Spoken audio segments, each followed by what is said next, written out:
So, welcome back to We Play Games. I'm Walker, and here we are in Age of Wonders 4, about to witness possibly the first ever WinSlaya double kill. So, at the end of our last episode, we did have that giant battle with Zombie, and now we've managed to piece together a couple of enough skeletons, which, you know, are not actually real units here, but they're enough skeletons that I think if Zombie tries to get scary while this thing is incorporating into a vassal, that we can at least field a full 18, and then we can rotate some things out. But as I mentioned, we are possibly about to witness the end of Garacian. So WinSlaya has already killed Badok. He's transformed Badok into his and then of course we are gonna need a stream in Discord because of the our unfortunate desire to start this game before we checked all of the settings. There we go. I can't believe that's not the standard, the normal setting. I can't believe that it's not modifiable in game. Like, it doesn't seem like it would change anything for you to be able to change that slider. How is that not changing? All right. Let's do this one. It's time to click the button. So unfortunately, because of our eagerness to get the game going, we didn't actually set the ability to watch manuals in the game, so we are going to have to go over and switch this so that the display capture is on the top, and we'll just watch it through Discord. Looks like we're going to be watching from Garacian's perspective. Yeah, we're going to be watching from Garacian's perspective. So this is going to be, the Garacian is our defender here within the city, and then WinSlaya is our attacker on the outside. WinSlaya's army is like primarily animists. It has been basically primarily Sylvan Wolf animists all game. This is something where, you know, obviously in the new universe where summons are going to be a little worse, I don't know if WinSlaya is going to get this close to a double kill using primals on the new patch, but for now this does look actually like a really interesting fight, because we can already see that Garacian has access to knights. Knights are of course not going to have like the same sort of large target bullying that they sometimes can find, but Garacian also has triple watchers. Triple watchers, of course, inflicting lightning damage offers him the opportunity to really exploit weaknesses on WinSlaya's side. Like, all of his spirit wolves are going to have a pretty meaningful lightning weakness, not modifiable by the Tome of Warding major race minor race transformation. So if Garacian can find ways to use these battle mages to really chew through, and it looks like Garacian also... Wait, WinSlaya, what did you bring onagers? What else did you bring for your siege projects? Support kill all support effects, so I don't think he's got any caltrops or anything like that. Gotcha. Which will chip away at my guys. So we have this on this side. So WinSlaya did have a second siege project, but he didn't have a third. So he just removed caltrops, but it did not get down the ballista towers. Ballista towers are like maybe roughly on size with having access to onagers on WinSlaya's side, so there's not really a meaningful advantage there.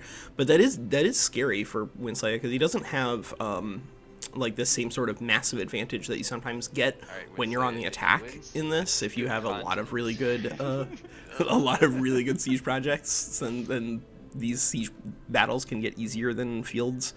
Just depends on how many resources you're willing to pour in. Oh, and of course Garacian did apparently have an extra. No, looks like 4. Forgot to check. How many heroes are you guys on right now? Is it 3v3? Okay. Yeah, it's 3v3 here. He didn't bring his leader because I think he wants a follow-up fight where he potentially can have the leader where I don't. Like, if he can manage that here, that's... I mean, also, if you don't kill his ruler, then just taking his capital doesn't actually eliminate Garacian. This is true. Exactly. All part of the plan. That is very spicy. One of my very favorite AARs from Civilization 4 was like a game where Sulla and Speaker were playing in Realms Beyond Pit Boss, and one of the players was like Korea and got attacked really, really early and lost all of their territory on the mainland, but went to a bunch of islands and actually like built a military backup and came back and reconquered enough of their old territory that they ended up coming in second place despite almost getting eliminated on like turn 10. Wow. It was really impressive. It was really impressive.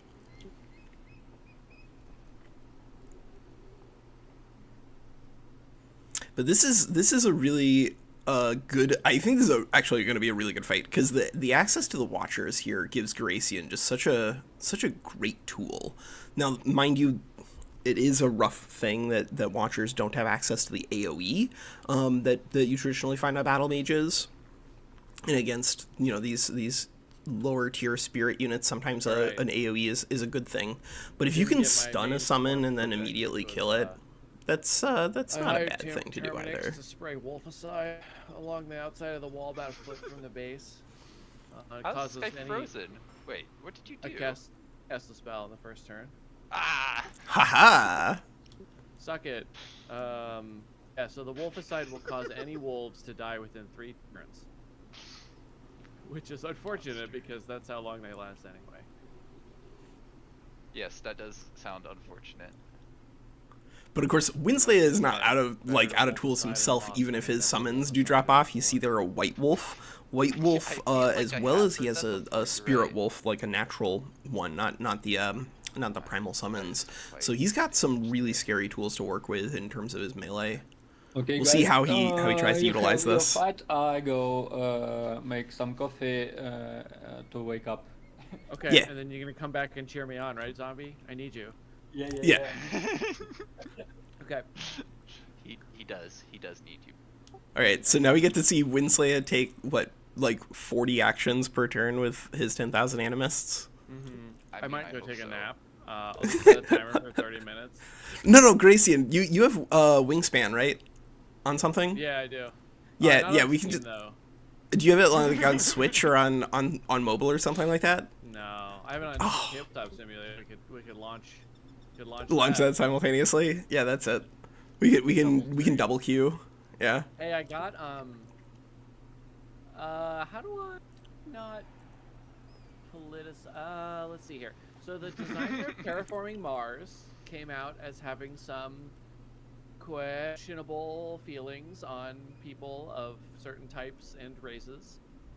So we don't play Terraforming Mars anymore. Yeah. Because that's the only power I have. So instead we got a fantasy version called Legends of Void, and it's essentially like someone took Terraforming Mars and was like, I really wish this was a fantasy game, and it's about like fighting these like dark gods that are spreading void all over the planet, and it's a really fun game, and my spouse and I played. It took us like 2 hours to set it up yesterday, and we played it. Oh man! Basically on and off all day, and we finished it last night, and then we got up early today so we could start another game of it. And it is fantastic. It is a great game. Is it available on Tabletop Simulator? Like, have you looked into it there? I think it was a Kickstarter, and I think we just got it two days ago or something. So yeah. It's probably not super available anywhere yet. Fascinating. Because it was just delivered. So, maybe retailers kickstarted it too. Yeah. They have a companion game called Fall of Lumen, which is a different, like a deck building RPG board game, and it takes place in the same universe after the events of the Legends of Void game. So if you play Legends of Void and you lose to the Seraphs, the bad guys, then you change the way you play the other game. Oh, interesting. So it has like a sort of like a pseudo legacy component. Yes, yeah. So they're like, if you lost your last game of Legends of Void, do this for setup. If you won, do this for setup.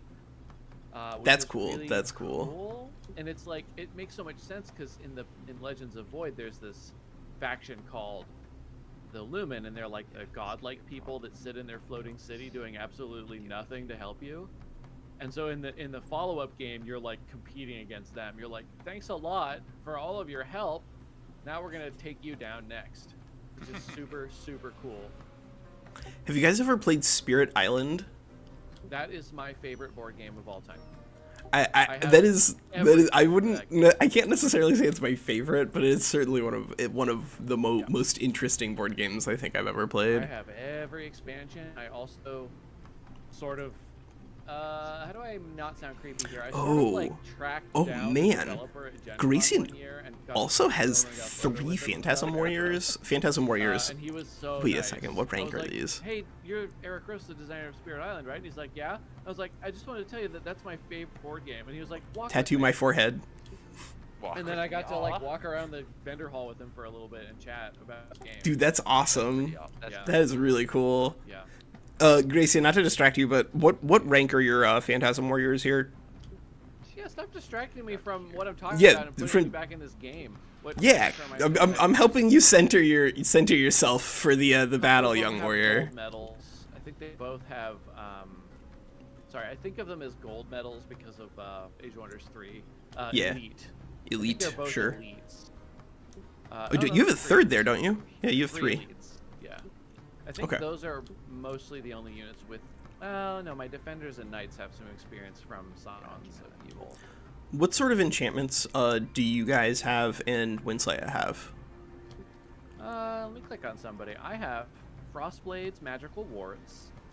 I also have Stand Together on my non-faction units. Mm-hmm. Signet of Knighthood. And let me click on other things. Frostblades, Magical Wards. Check my battle mages. Attack from here, I think. Okay. Magical Wards, Signet of Knighthood. I don't think I have any classic archers. I think I only have mages. Yeah. Check my Mages are support. cooler anyway. Yeah, magic, Staves of Warding, Ooh, right, of Oh, you course. have the If you're on bonus Phantasm resistance. Warriors, makes sense. which is great because of You have- stupid spirit wolves. How many bannermen do you have here? How many bannerman? It's like 2, I think. 2. Yeah. And then WinSlaya, what does he have in terms of his enchantments by now? Let's take a look. He's got Magical Wards, Mark of Misfortune, don't like that, Necrotic Magic, Powerful Evokers, Staves of Warding. All right, On the so Animus. he is 100% just all in on animists. Yeah. He is. He why has. wouldn't I? Did he have literally no enchantments on those wolves? Yeah, he has got no the enchantments on Primal those wolf. either. That No, looks like they that's are it. just rallied units. Yeah. Okay, Well, well, no, yeah. I mean it's that if you had enchantments for a fighter type unit, it wouldn't matter if it came from a rally or not, right?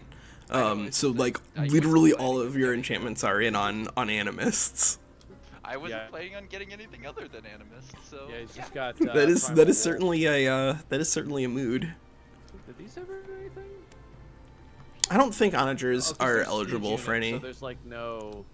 Well, as There far aren't as I any know, enchantments there's that no- naturally target them. Oh, I I've don't never clicked on this believe. before. It's too big for the screen.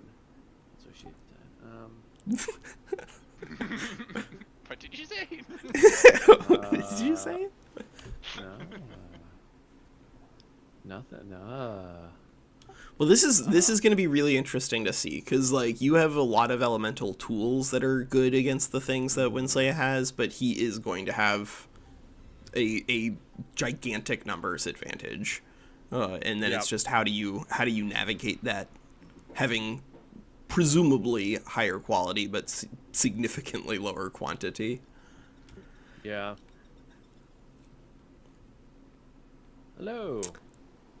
I think it's actually not that bad for Garacian as long as he's very careful because you do notice here that he has on his level 5 hero he does have a mage lock. Mage lock hero is meaningfully more useful than a mage lock unit because the got mage lock Mighty hero of Mage. course does have access to sprint. They do. Oh Good. yes, Not a lot, but good. it's, you know. It'll add a little bit against the spirit yeah. wolves because they do have their natural spirit resistance, but that is terrifying against the white wolf over there. He's probably resistant as well, or at least neutral. Yeah, just Nope, neutral, nope. yeah. Yeah, just neutral. They Five have the 5 resistance. status, the 5 natural resistance from being a tier 4 and buffed, but you'll get +8 on that attack if you want it. Oh my god. Nom nom nom. Why would you want So teeth around you are your playing eyelids? you're playing with feudal today, Yeah. Garacian? So and presumably it looks like you've moved into scrying here. Yes, I believe this. did that specifically for lightning, like these guys. Oh, for the- Watchers. I think For I the did that. watchers for the lightning It's been damage. a couple weeks, I think, since I got that tome, But I think I did it exactly for that because he's got magical wards on his units. So Yeah. it's like kind of doesn't super matter what kind of elemental I get. I couldn't really Oh get. yeah, Kim, Yeah, my the Eldritch first Sovereign. right? I'm really Then I looking saw forward to that doing he it. had a bunch It of looks stuff like it's gonna resistant be to really frost. powerful Like, I and had- really so fun, I have, and like, just give you 5 access to white crazy creatures amounts of outside the city, 'cause casting. I just like every time I would summon a knight or a watcher, I'd Should put it down should white be a real units blast. from the stacks because they're like the worst units I have against this. Because then he has like where is it, like Spirit Wolf? Yeah. That's weak to lightning. Yeah, and then he's got the White Wolf, which has 4 frost resistance, and also these are all animus, but he's getting freaking resistance. So yeah, Yeah. Any sort of Makes it a physical lot. damage actually doesn't even look like a bad source of damage to throw against these Yeah. guys, right? The got a little Animus bit are of not known for like having action. 15 physical defense. So WinSlaya is in deep in the tank, just picking together, anything else he wants to summon. He's Dumas. WinSlaya. Yeah, WinSlaya's doing math. He's gonna be doing math for the next 10 minutes, trying to figure out which one heals which one to create one. I promise it doesn't matter if you're just making wolves. You're just making wolves, man. It does matter a little bit. I know I'm being annoying, but I want to be efficient.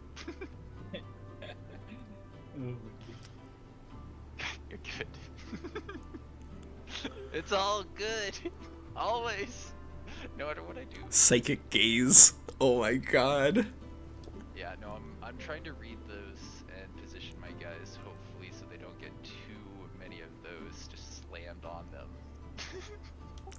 I think you're not going to be able to do that, and part of your advantage is that if you send 15 Spirit Wolves at 5 Watchers, they do not have time to Psychic Gaze them all. Alright, let's have this guy come forward and jump into that. Now, one thing that is kind of surprising here is level 6 on WinSlaya's ruler, simply because he has not been taking a whole lot of fights. It sounds like he's been spreading the EXP more out onto his Animus than onto his heroes themselves, but like our ruler right now is level 14 in this campaign. And actually, Garacian, what level is your ruler that is not here? 2, 3, can't reach there. Or if you feel comfortable answering that. 6 maybe, something like that. I'm not Okay. actually not 100% sure. Yeah. I know that it wasn't high enough to justify The it risk. wasn't like I'd rather have him in here. Like he wasn't like he wasn't like level 8 or 9 or something, I don't think. Yeah. So we'll give him that from this. But getting just a couple of heroes here, given the quality of the units that are going to be on this board, I think is going to be very impactful for both sides. But it does look like at the moment, at least, that Zombie and I still probably have meaningfully more power strength, like more concentrated army strength than either of these guys do, just Oh, man. based off of their heroes. Because Zombie's ruler is really not that far behind ours, and Share this meme. we're It's, closing in on our 4th signature skill. I'm gonna put it in multiplayer. So he looks like one. How are there this many Oh no, I was Is there only one Ancestral Warden here? Yeah, that's all I Yeah. could get over here in time. Okay. Whoa! Oh my god, he's going straight in for it. Yep. Maybe not the right call, probably not the right call, but I'm doing it. I'm doing it. That is a brave face, young man. Yeah, it's good content. Yeah, it is definitely good content.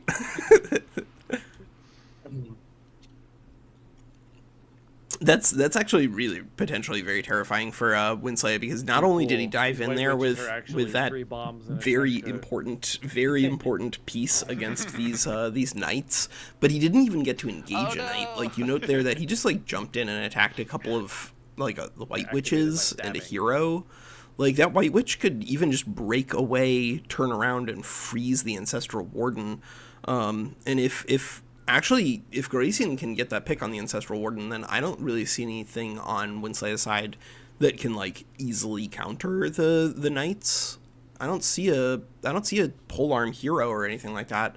So without that tool, he's just going to be relying on just raw stats. You can definitely do that, right?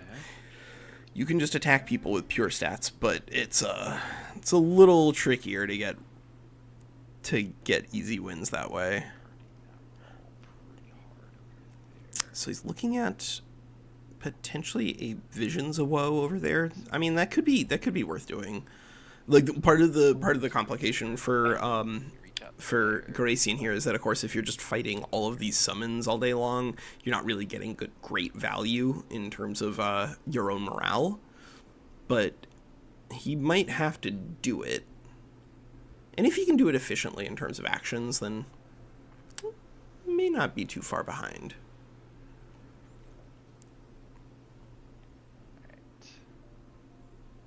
So it looks like WinSlaya has moved the eastern flank already and has started to move the west, and now it's just about how he pressures the center.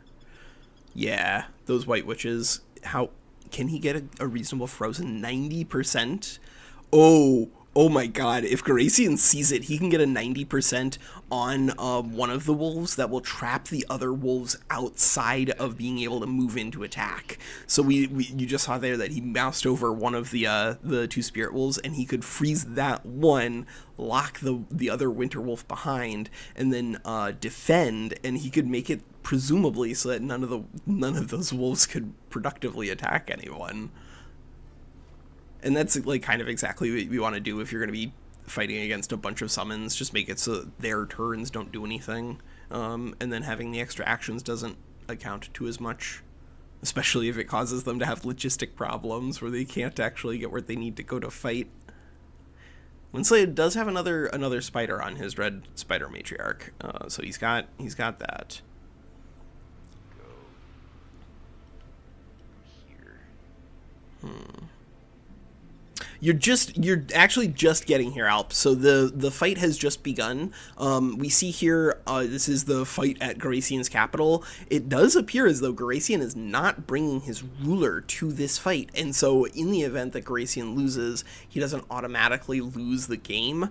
But it's actually unclear to us even now who's actually going to win this battle. Because WinSlaya, he does have, I think, like the bulk of his main strength right here, but the bulk of his strength is just like all animists, and so he mostly has these low tier units, and now he is starting to run into real resistance on Garacian's side. He's not like fighting Badok, who had just a bunch of tier 1 units that couldn't really produce damage here. Rather, Garacian has knights. Garacian has, I think, 4 watchers or something like that.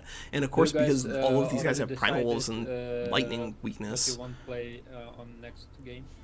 Not yet. Actually. I still don't even know what map settings we're actually playing on for next game. So I think we have that conversation. We definitely want a new map player. Yeah, I think the new map player should be included just to see how busted it might actually be. I don't know if we want random map. Yeah, I mean, I think random with exclusion isn't a bad thing, and fortunately we can do that. But yeah, I agree that there are like some traits that I think probably just don't make good for good multiplayer. Yeah, we can make random all the way there. I think it's good for content and very funny. Yeah, I think randomness and then just like veto some of the things that probably would be painful and not fun could be really good. I'm still putting this out here, not for the first stream on the new patch, but I would still love to do a Chosen Destroyers only game. That'd be interesting. I think it would be a blast. I think it would be really, really interesting and and fast. No.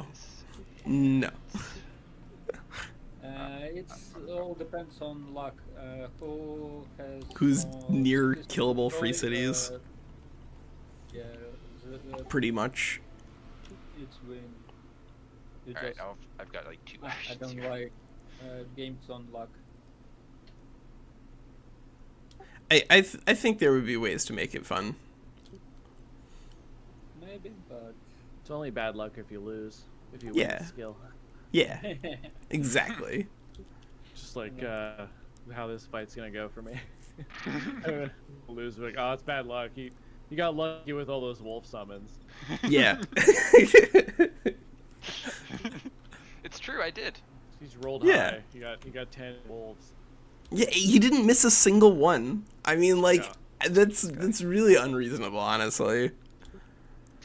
But yeah, so here on WinSlaya's side, the other main tools that he has, in addition to like his 10,000 animists, he does of course here have a Dread Spider Matriarch. Unfortunately, we can't really mouse around the battlefield at our own leisure, simply because we did forget to turn everyone can watch manual fights on, so we have to watch it in Discord. But WinSlaya also has access to an actual Spirit Wolf, as well as a White Wolf, and his Ancestral Warden. But his Ancestral Warden, he did just dive straight in on his army, and on Garacian's army, so we'll see how long that Ancestral Warden sticks around. Yeah, like, I think, Kim, I'm at least probably only going to play with Sovereigns for maybe, like, the first week, just to see, like, how the different tools actually work. Because, like, there are a lot of really interesting, thrall spells, right? Like, they showed us the Astral Wisp, summon, right? That one's pretty good, at least in terms of pacing for how they used it, in terms of, like, an early game extra unit that costs you no mana. But I don't know if that's going to be like something that I'm necessarily going to pursue super early, considering that it seems like you have to be level 10 in order to get the Mage Bane, and that's like the real payoff for going down and summon Astral Wisp. I think they will be the best rulers at launch, simply because of the tools that we've seen available to them. I think that, like, Clairvoyance honestly does look like a castable spell. Like, it's generally easier to find infestations and Ancient Wonders by just walking around the board than by committing actual resources to, like, casting points and whatever. But because the payoff is so high, it's... I imagine a spell that I'll probably cast a couple of times just to see, how it really impacts things. So Garacian is playing feudal, but he is not playing with elephants. Garacian is entirely unmounted. Garacian, what were your traits in this fight? I know you have resilient, right? I don't remember. I think. We're unhibernatable, so we have Resilient, Gotcha. Swamp Adaptation, and Cold-Blooded. Yeah, we can't. Gotcha. But we do not hibernate. You do not hibernate. That makes sense. We do not hibernate. We are cold-blooded. We are resilient. I think I take that maybe. Resilient is I mean, not. Maybe. It's got decaying, I guess. so he's gonna have here, yeah, because of his animists and all of the buffs on that. There are gonna be a lot of different status resistance checks that you can actually you get a big buff on. Decaying. Last wolf. Oh, the misfortune is an auto check because it's my god, right? Because it's a single magical attack. So it's an auto check. It's always out on. It just goes to 2? Repeated 2. It's just on single. It's makes two. Just one stack. Protect the others. Protect the others. Protect the others. So there's. I mean, at least that does reduce turns on misfortune. That's not bad. I think the first faction I'll probably want to play with Eldritch Sovereign will be either Mystic Attunement or Mystic Summoning, depending on, like, kind of how people are playing it. I imagine that more people are probably going to do Mystic Summoning, so I'll probably do Mystic Attunement just to do something different. Even though we did, like, just do Mystic Attunement, sort of. But the new Mystic being able to cast, like, 10,000 Lightning Torrents. I'm making decision. Yeah, you have like one unit. It doesn't matter where their one unit goes. Right. Go ahead. Attack him. Alright, now it's your turn. Yeah, this guy's I'm parking Spirit Wolf there. It looks like that's it. We're back to the slaughterhouse. Now Garacian gets to potentially pick off that Ancestral Warden and punish the first few tools that WinSlaya has sent up here. So, like, potential, it is a dark horse in the sense that it has the potential to be really strong, but potential also has the issues in, at least in multiplayer, where like Oh, I have the not been checking my the chat. auto resolve AI just really does not use have chat? spells in combat Yeah, particularly well right now. Drop it. And so I don't know I personally watch, if stream on, Mystic Potential is going to work in multiplayer or not. I think we have to see what the I payoff need, is like, and what like everything. Yeah, auto combat basically. Like the auto AI just really hates using Ball. really just hates using spells. Check out my sick ball. Yo.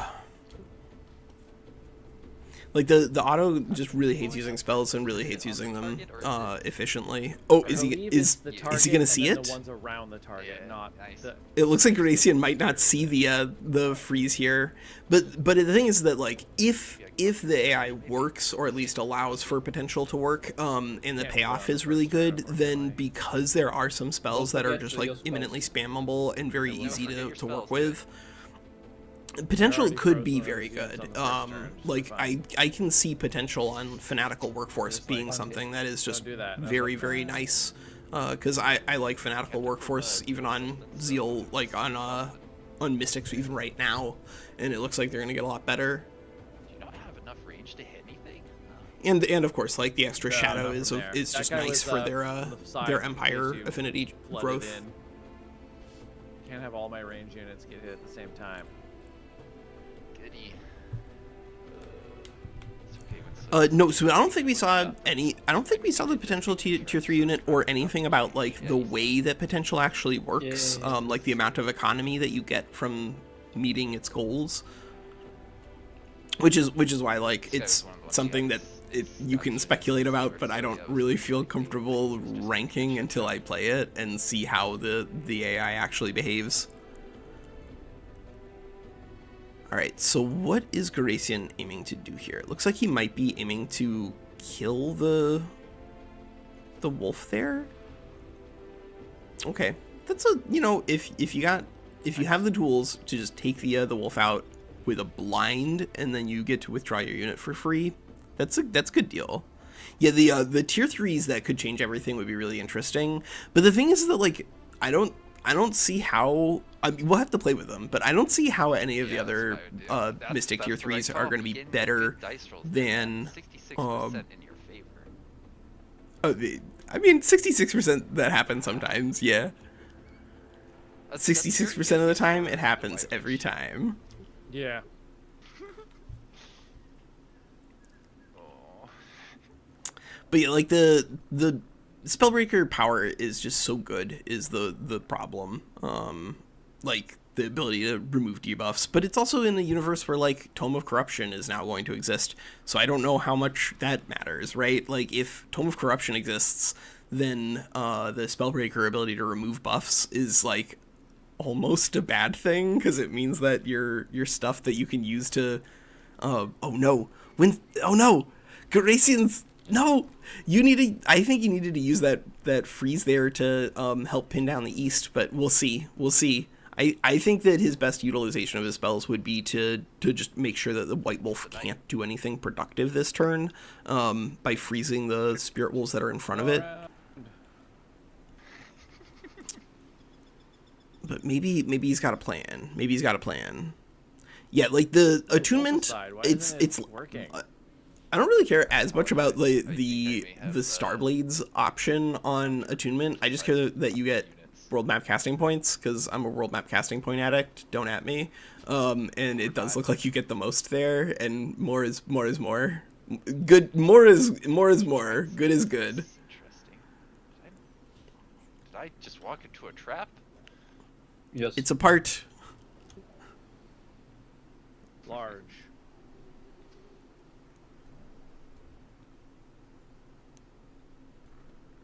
Oh my god, the knights are gonna just tear those guys apart. Maybe WinSlaya did just walk into a trap. Oh boy, Saw the this 40 damage. could be pretty interesting. If only all your units can do this.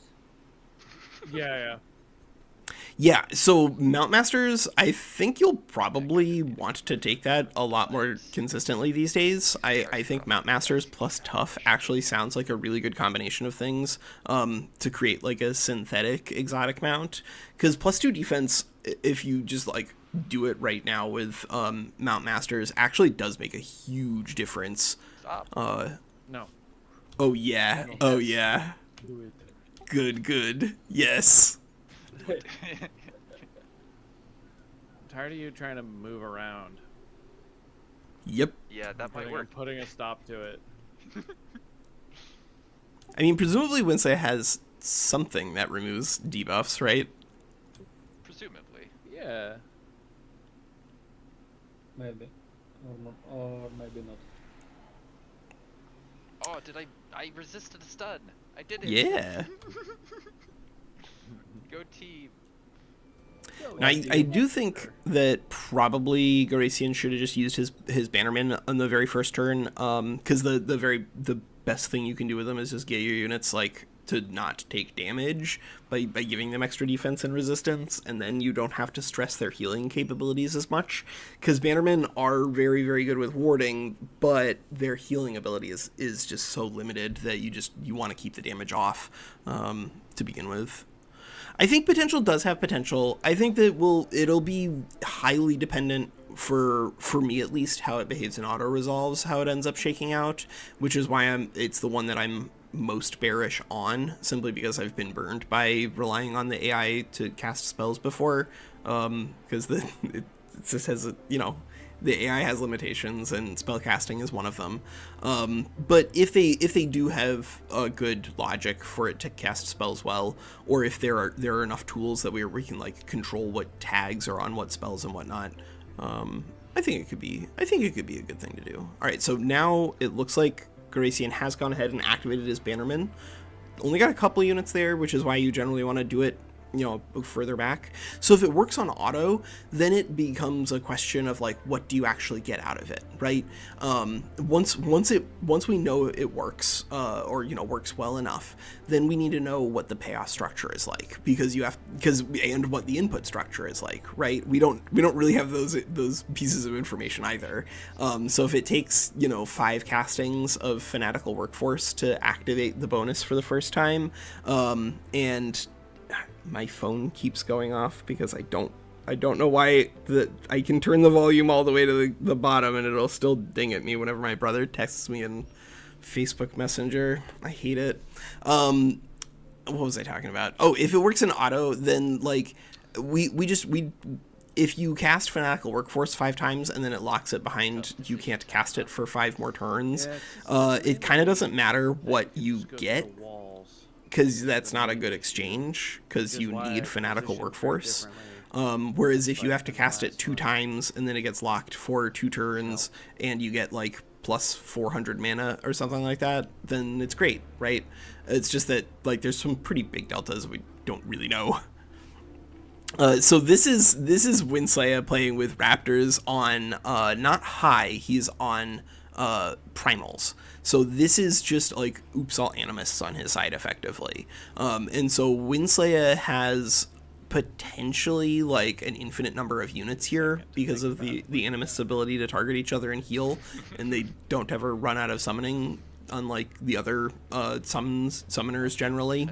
They can just keep getting up to 5 stacks over and over again. Because you've done 20 things. So you need to think about. Now it's up to Garacian to try to use his tools to fight back against this endless horde of zombie spirit wolves, right? I think that animists are bad, and I think that WinSlaya is going to have some issues, and the issues might not appear in this fight. Depends kind of on how Garacian threads this needle, but so far it doesn't actually look that good for WinSlaya. Like his initial engagement hasn't been very productive. He needs all right. So he's got Garacian is going in and defending with a Phantasm Warrior as a way to try to deny no ZOC abilities. That's also a very powerful tool that he can use to manipulate this combat in his favor. Sir. Okay. And of course, like, animists are meaningfully better in Alright. manual combats. Having a little wind So battle one with of the big himself there? problems for them is that they're not great in autos, every but time I have too much because this is a berry. big PvP fight, this is manual, right? This Um, is Garacian on one side, WinSlaya on the other, Right. and Most then of you's been the annoying. weaknesses of animists are not as big a deal. Everything's painful. Okay. Oh. You sound like me. Are you okay? You guys sound like you're having a really fun time here. No, I'm in actual physical human pain, not pain in the battle. Although, it's painful to fight twice as many units. Did you freeze him twice? How did you do that? I'm full of surprises. You used another spell just to freeze him? Oh my You- god! Do you understand that we are unhibernatable? We are masters of the cold. We thrive in cold. Your range is 1, 2, 3, 4. Okay, so this will be long range at least. Boop. I'm a wolf. Meh. Yeah. There's the danger. There's the danger. Anyone who comes in to try to attack the front line is going to get flanked by wolves.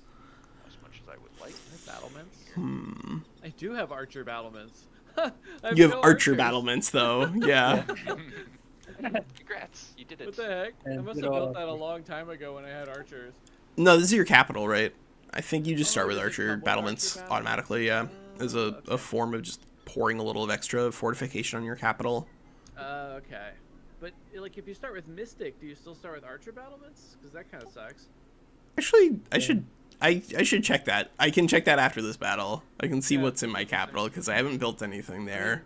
It's still like a free, like it's not necessarily useless. You know, you might spec into archers, or you might get them from rallies. But yeah, or, like, it still should be the fortification. arcane one. Yeah. But yeah, it'd be nice if they were like, okay, feudal gets archer, mystic gets arcane, and then the other ones get whatever. Dark gets, well, actually, I think most of them probably you could make an easy argument to just leave them as archers, but yeah. given that mystics specifically are also prohibited from fabled hunters, I think it would be like just adding insult to injury if they can't Yeah. if they don't start with the arcane as well. Is the arcane? No, it's a side grade. You can build one or the other. It's not. Yeah, it's one or the Yeah, other. Yeah, so they really, yeah. It's not like it's just way better. It's just like it's still Yeah. mostly just extra range for your battle mages. Yeah, okay. So then I'm gonna get double. So for those of you who are not aware, battlements, when you have them in a siege city, do add extra range to different unit types. The battle mages and I believe support units get extra range as well. Just magical attacks get extra range off of arcane battlements, and then physical attacks off of the archer battlements. Phantasm. Pretty happy with that. And don't forget, you have one archer. Your hero with mage lock. Yeah, that Oh, does yeah, count. I do. Yeah, I do. It's a have one. physical It's ranged funny. attack, right? Yeah. And the reason I didn't shoot that turn is I couldn't remember if the Devastator Sphere got to do something on its first turn or not, but unfortunately it doesn't. Yeah. Right. Unless it's right next to it. Because I could have ran. No, it's a full action. Yeah, there's no way to do that. That's okay. It's still there. Now he has to split up. Except this Now poor you guy can use here- it to blow up your own walls. Yeah. Got him. Got him. Never see it coming, quite literally. Here's the thing. If he couldn't summon a bunch of more wolves, I would say I was in a good spot because I've kind of blocked. Like, I know he can't get to most of my units with any of his units, even though they can go through walls because of the way I, like, CC'd them. But Yeah. you can just make more wolves and go through the walls, so. Yeah, like It's you tough. right now you're managing the first wave of devastation, and now the question is, can you kill enough of WinSlaya's units that you can start getting at the real juicy underbelly? His Did he lose 15 morale stupid when I killed the animists. primal wolves? Nope. Okay. Yeah, so I don't know. Yeah. I might need It sometimes a might still be worth it simply for, preventing them to kill your other units, but you don't get anything out of killing them other than they can't kill you.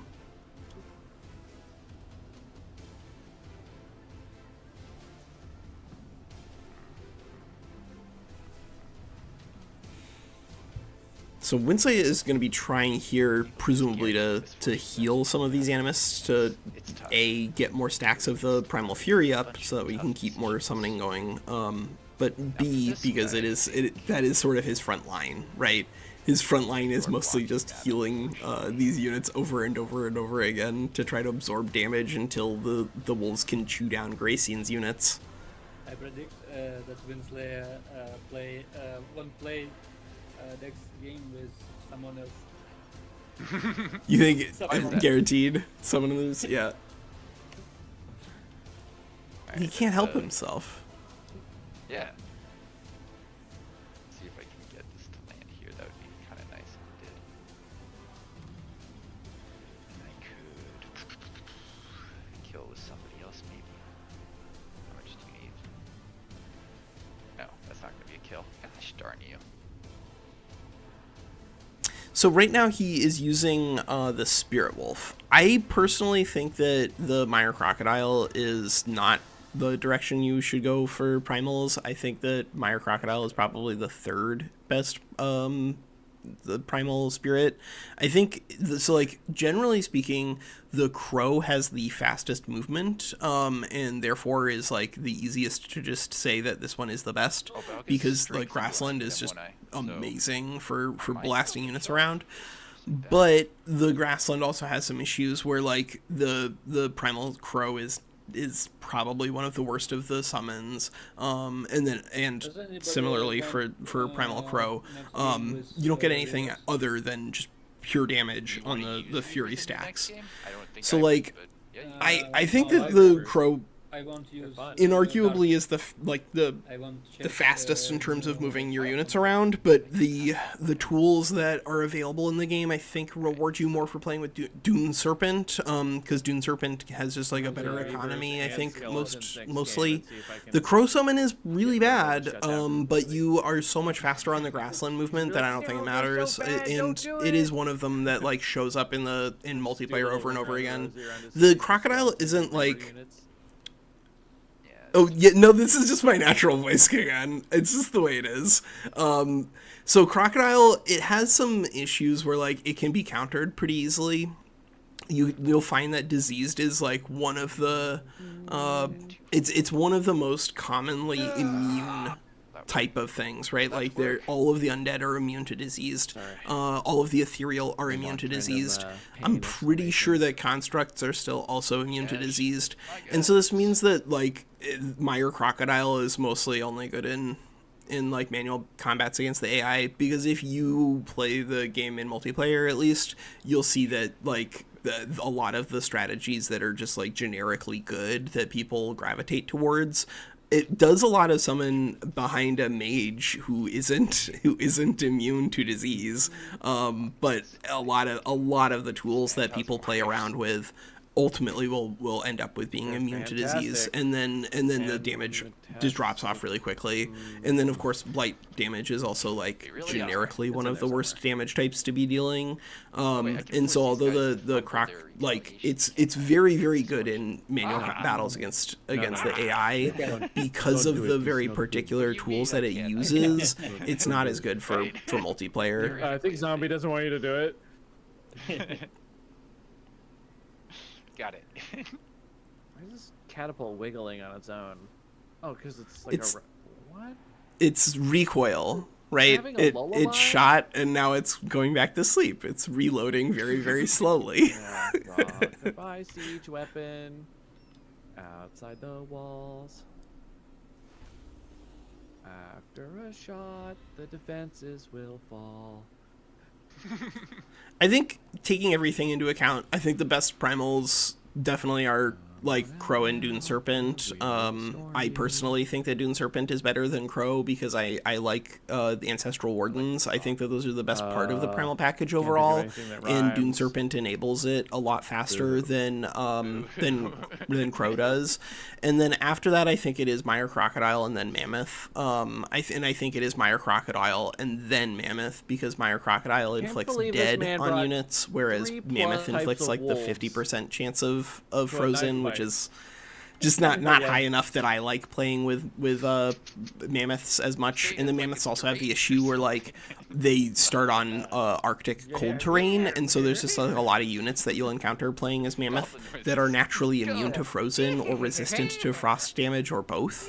And so like that's a big problem for mammoths. And then I think that the wolf it's good in the sense that you can get tons and tons of forests, and the damage there is great, but like getting a bunch of extra draft early game right now doesn't matter.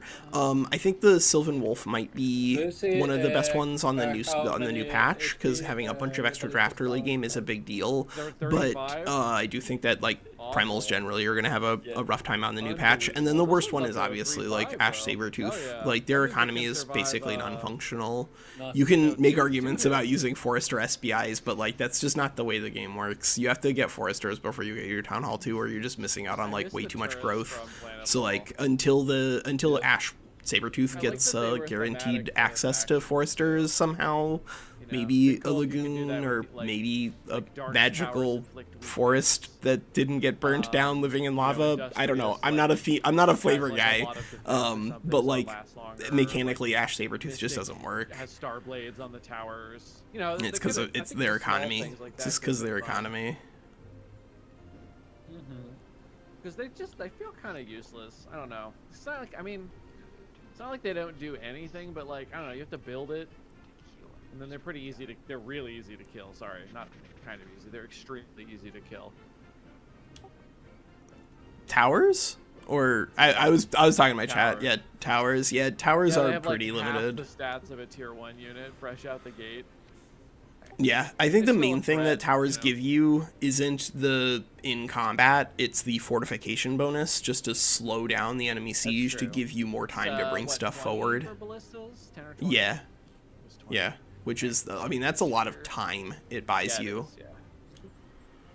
But yeah, you're right. Like in combat, towers are just they're not very impactful, but that's okay. They don't exist. Yeah, they really don't exist. Hang on a second. What's up? Yeah. Yeah, so serpent, crow, crocodile, mammoth, wolf, Sabertooth, spider. Yeah, I think Sabertooth, spider you could do like interchangeably. I think that spider obviously is like a meaningfully better economy, but it also kind of depends on like how annoying you find the underground. And I personally am at the point where I feel like I've played in the underground enough that I don't really need to go back down there until they fix the way that it works. Like the fact that it shrinks the map for everybody is just like trolling in multiplayer effectively. So people try not to do that, simply so that you can actually have a 4x experience. If you play with a six player game and you do 3v3 and 3 players are in the underground and 3 players aren't, there's like barely space for people to have 3 cities before they have to kill each other. It's crazy how small it is, even on like a large map. Feel free to narrate. Yeah, we can wander around and make coffee and get lunch and then.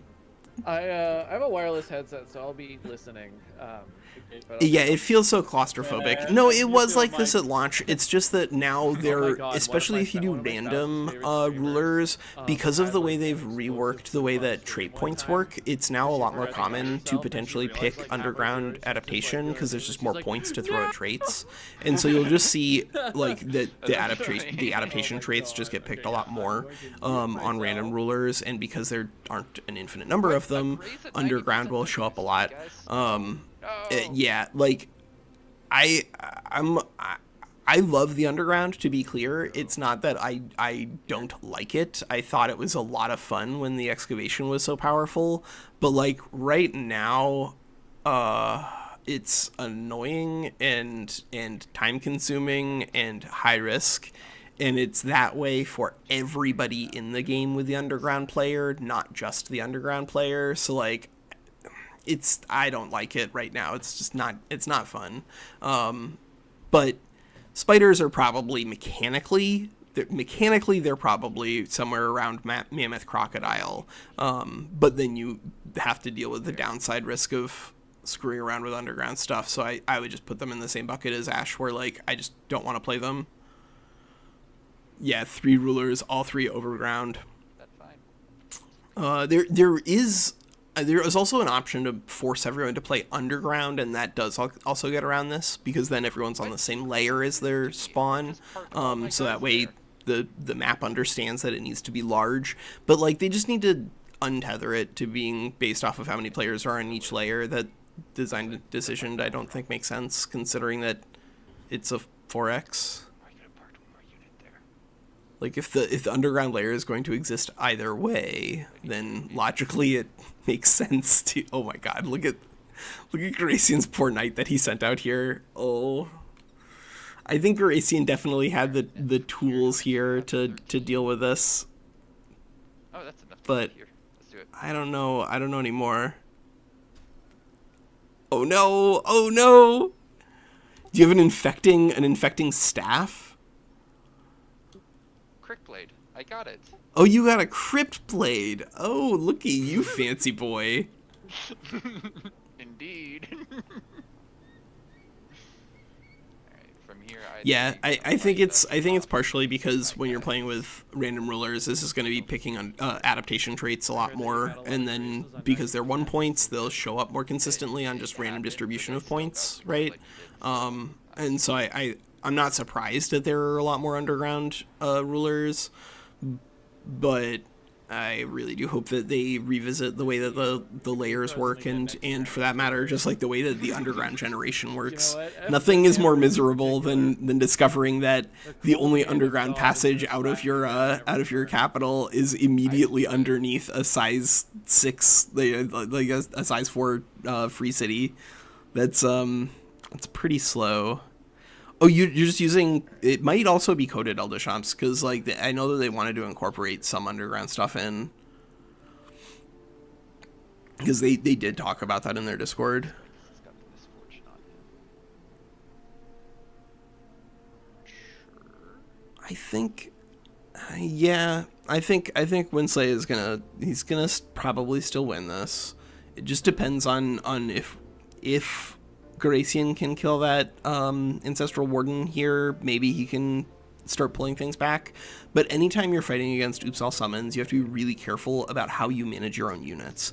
Because if you're fighting against Oops All Summons, the actual units that you kill on the enemy side are the only things that are going to be keeping your morale together. And although Garacian does have Cold-Blooded, and that is going to be helpful, I don't think he's been careful enough with the pieces that he has by sending them out onto the battlefield before clearing out some of the first line of defense on the front line. Now all of his Phantasm Warriors and Knights are getting flanked into outer space. That Nurgle, Oh no. win in match with me, and I won't see a battle.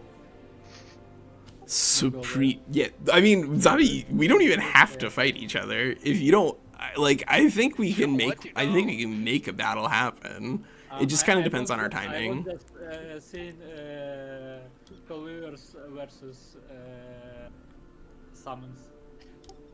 Sounds fair. No. They just disappear. Yep. If I can get 3 Spellbreakers down to fight 15 Spirit Wolves, we'll see how that goes. Spellbreakers just strong. Yep. They annihilate all summons in one. Yeah. Just throw some strengthen on them. They'll figure out all the rest.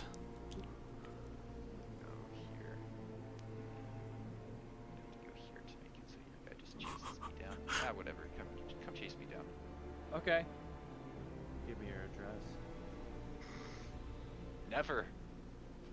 You almost got me. Oh, so he's just healing his own ruler just to get more Rising Fury stacks. Makes sense. That almost worked, really? No. If only. Yeah, I don't know about this. Like, just losing these units here without a way for him to.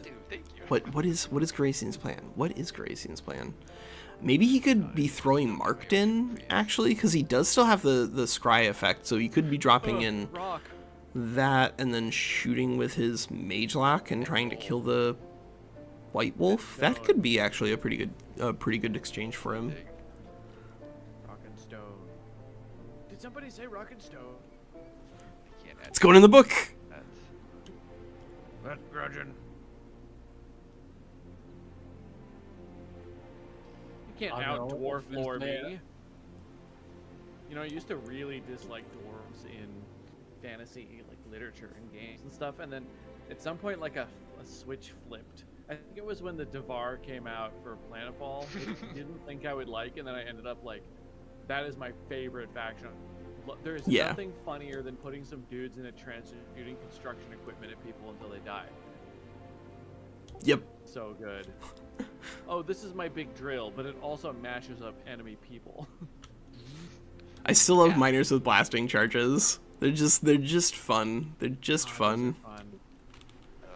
So currently, in regards to vanilla, there are some strategies that I think are just like probably too powerful, but rather than seeing the things that are probably too powerful get nerfed, my general approach to balance is I think that the things that are bad should get better.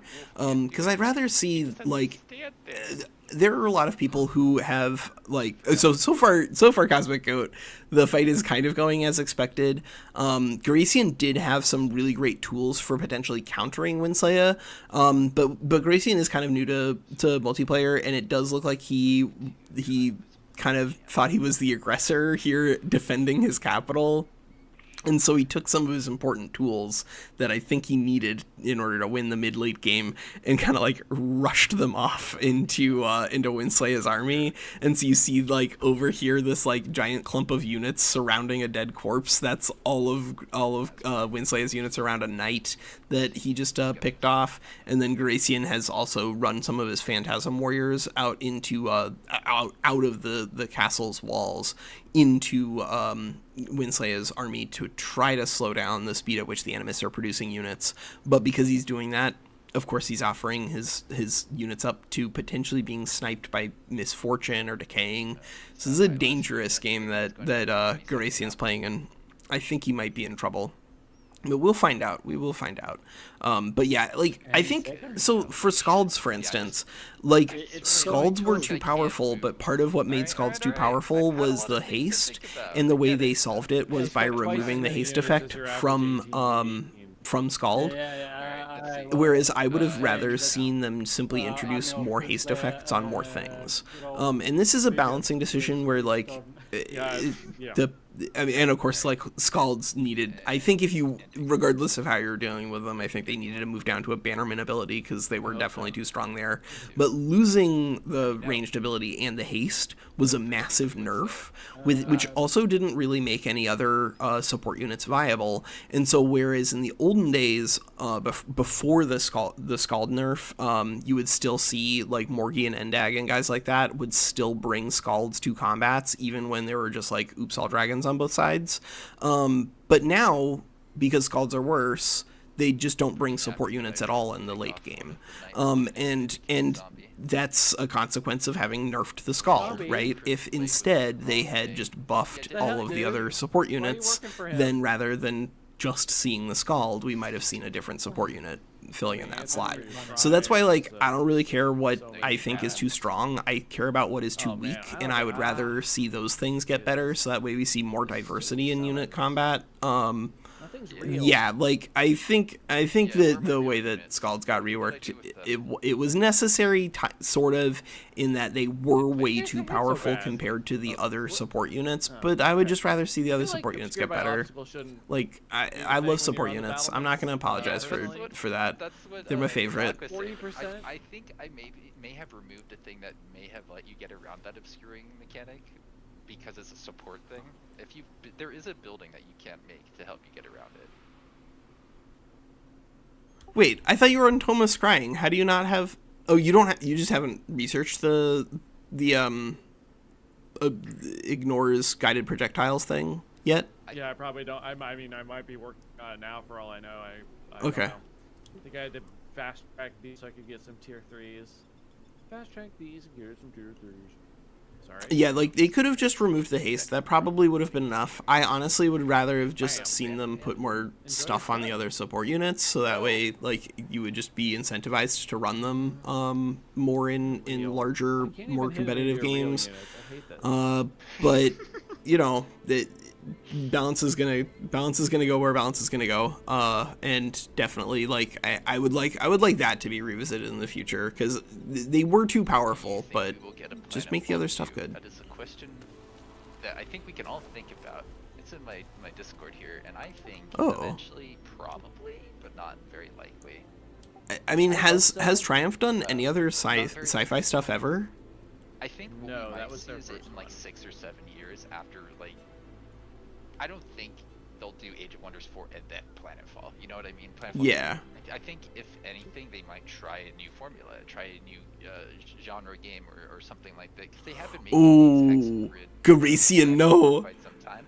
Yeah, Garacian has a dark ritual here. I think he needs to try to line that up for probably. I think he needed to line that up for this turn in order to try to pull things back, because dark ritual is really, really good.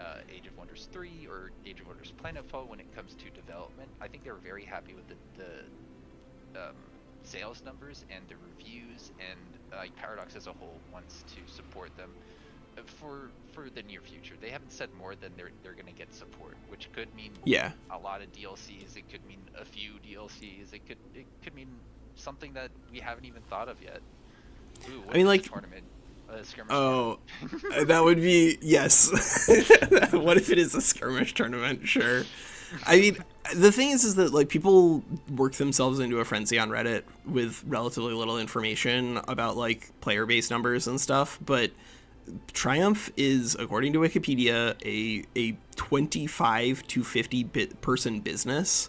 That's not a very high overhead when it comes to operating costs. And so although there are, like, all the development costs for making the game initially, and then there's the constant development costs of, like, holding on to that crew that you have right now, the majority of the costs that were incurred with making this game were just making the game. Now that it's here and they can make DLC for it, all they have to do is keep the lights on, right? And so given that Triumph is not very big and they're part of a larger organization, I think it doesn't make any sense to be worried about player count number if they aren't. Oh. So, like, right now, yeah, he in order to utilize that dark ritual there, if you were trying to utilize it, he would have needed to kill some things first, basically, and then try to use it for. Yeah, I don't know, man. I don't know about these beacons. These are this is not gonna be doing exactly what you want. Oh no. It's not allowed to take turns. There he is. What does Divine Beacon do?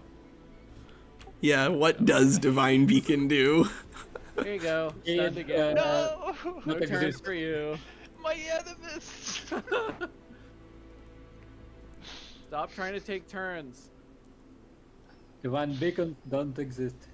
Yeah. 4 damage. Suck it. Woo, so skilled. Doing it.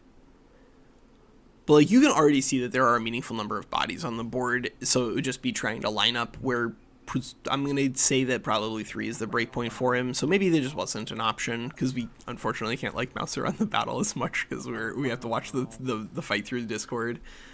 But I think that is Garacian's best bet here. 2 units, but I don't think it will be a meaningful enough advantage that you'll win the next fight, like, based off of what I'm seeing here. No, I don't think so. So, in the interest of time, if you want to, after this fight, you can, like, park your hero on the capital, and I'll just kill the hero on the capital to either knock you out of the game, or we can have your guys run away, and you can try and clear some nodes or something like that. Yeah, I'll Say, probably like, just you're- well, how do we do this? I'm not supposed to surrender. I'm supposed to, like, what am I supposed to do? If you, I think if you I'll want knock to keep you playing out just over to the stream, capital if you're then yeah, like just don't come back. Don't take the capital back from WinSlaya. Let him just sit on it. Don't lose your ruler and auto resolve accidentally, because you will die. But then, like, just like play in the background and do whatever you want to. Like there are those really cool islands that nobody has gotten to explore yet. Like Garacian, I won't take that city off of you. That I never siege down and probably should have if you want to keep your guy having some supports a city, and we'll just effectively say you're out of the game, but you're farming the map for fun to give you something to do while we're like, I would rather just die. Yeah, no, I get that. So that's I fair don't too. want to do that. If I lose here, I'm just gonna like not be in the free for all until it's over. I think. That's so fair what too. I would recommend Find something else to do with my time. Just run everything except for your hero away from the capital after we're done with this fight, and I'll kill off the hero that way with an auto, and then we'll just be done with it. Yeah, and I'll just I'm probably just gonna like stream something on my own or something until I'm back into one of these games. But this one shouldn't last too much longer. There's I can only also join you guys and just watch. Yeah. What you guys are up to. There's also only like there's literally what two weekends left, like 8 days. Just like a couple of sessions. Like the game's essentially over. Now it's just speeding along to that conclusion.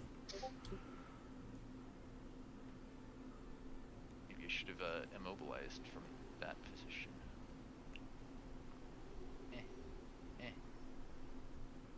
Alright, so this is unit deals and damage to I don't know, Aldisham. Maybe, like, I think if we were going to do Ascension trait stuff, it would almost certainly be in single player, and I don't really pay that much attention to the Pantheon right now anyway, because, like, I have enough Pantheon points that I have everything unlocked, Yeah, and so, like, I haven't really done a lot, or I think anything with Ascension, actually. And, like, I don't...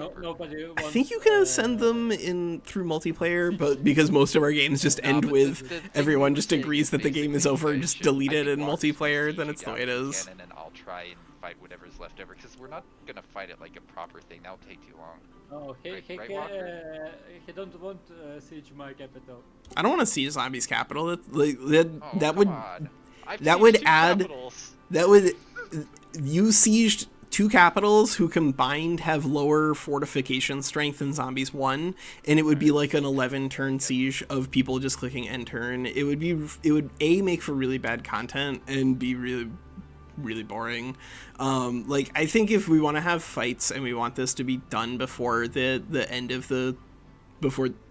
this season, right, before the patch drops, that the responsible thing is that Zombie and I have one more fight tomorrow, assuming that Zombie wants to still like compete to be the champion from the Western continent. I can do it tomorrow because Oh, you have internet or electricity problems? yeah, I have problem with electricity right now. Okay. That's good to know. We might end up Okay. being forced to like just do Maybe, skirmish tomorrow then maybe instead, but better that's fine. Next month, but right now it's complicated, and it's maybe I don't know. I don't know what exactly time I have power off. Yeah. Well, like, my concern is that each session that we have remaining, which is 2 of them, maybe, depending on what is available on Sunday, really can only afford for 1 manual combat because of the speed at which we play. So we have to account for that. I don't think it makes any sense for us to not have this game end by June 16th. And so that's the most important thing, right? Like, if it means that WinSlaya doesn't get to fight someone who is injured after a battle, then I hope very sad. that WinSlaya just strike you in the back and kill you. I mean, that's Well, theoretically just, what I could do. Sit in I my thought we were capital. trying to set it up so we'd have like more interesting fights.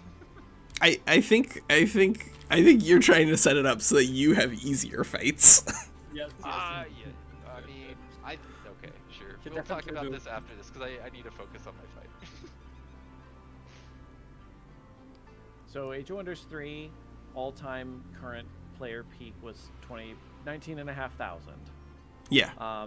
They own medium owner estimation is 1.5 million owned, but that is probably a terrible stat because that game's been on sale for like $5 over time. Yeah. Like just a lot of people have probably picked it up. Planetfall's all-time peak was 10,500, which is not very high, but it looks like they estimate that about 400,000 people bought it. Between 160 and 2 million people bought it. The medium 160 and 2 I million. know. 160,000 or 160?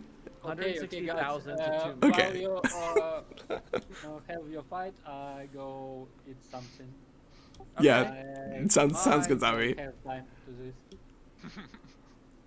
So I'm Yeah. just using the medium estimate here, the median estimate. So it's 400,000 for Planetfall, but a peak of only 10,000. And then Age of Wonders 4's peak of all time was on release was 42,800. So over 4 times the peak player count for Age of Wonders 4. Yeah. And it also, but the medium estimation is only about 20,000 people more own it. So that's hard to tell, but it looks like Age of Wonders 4 is probably much more popular than Planetfall was. It's hard because like you have to someone did a good job of like lining up the different player base numbers by time against each other, and those graphs looked pretty similar. And then like Jordy and Avoxel talked about it in the Discord, but like one of the other things is that they were not expecting anywhere near as large a CCU at release. Like there were just way more people playing the game than they thought was possible.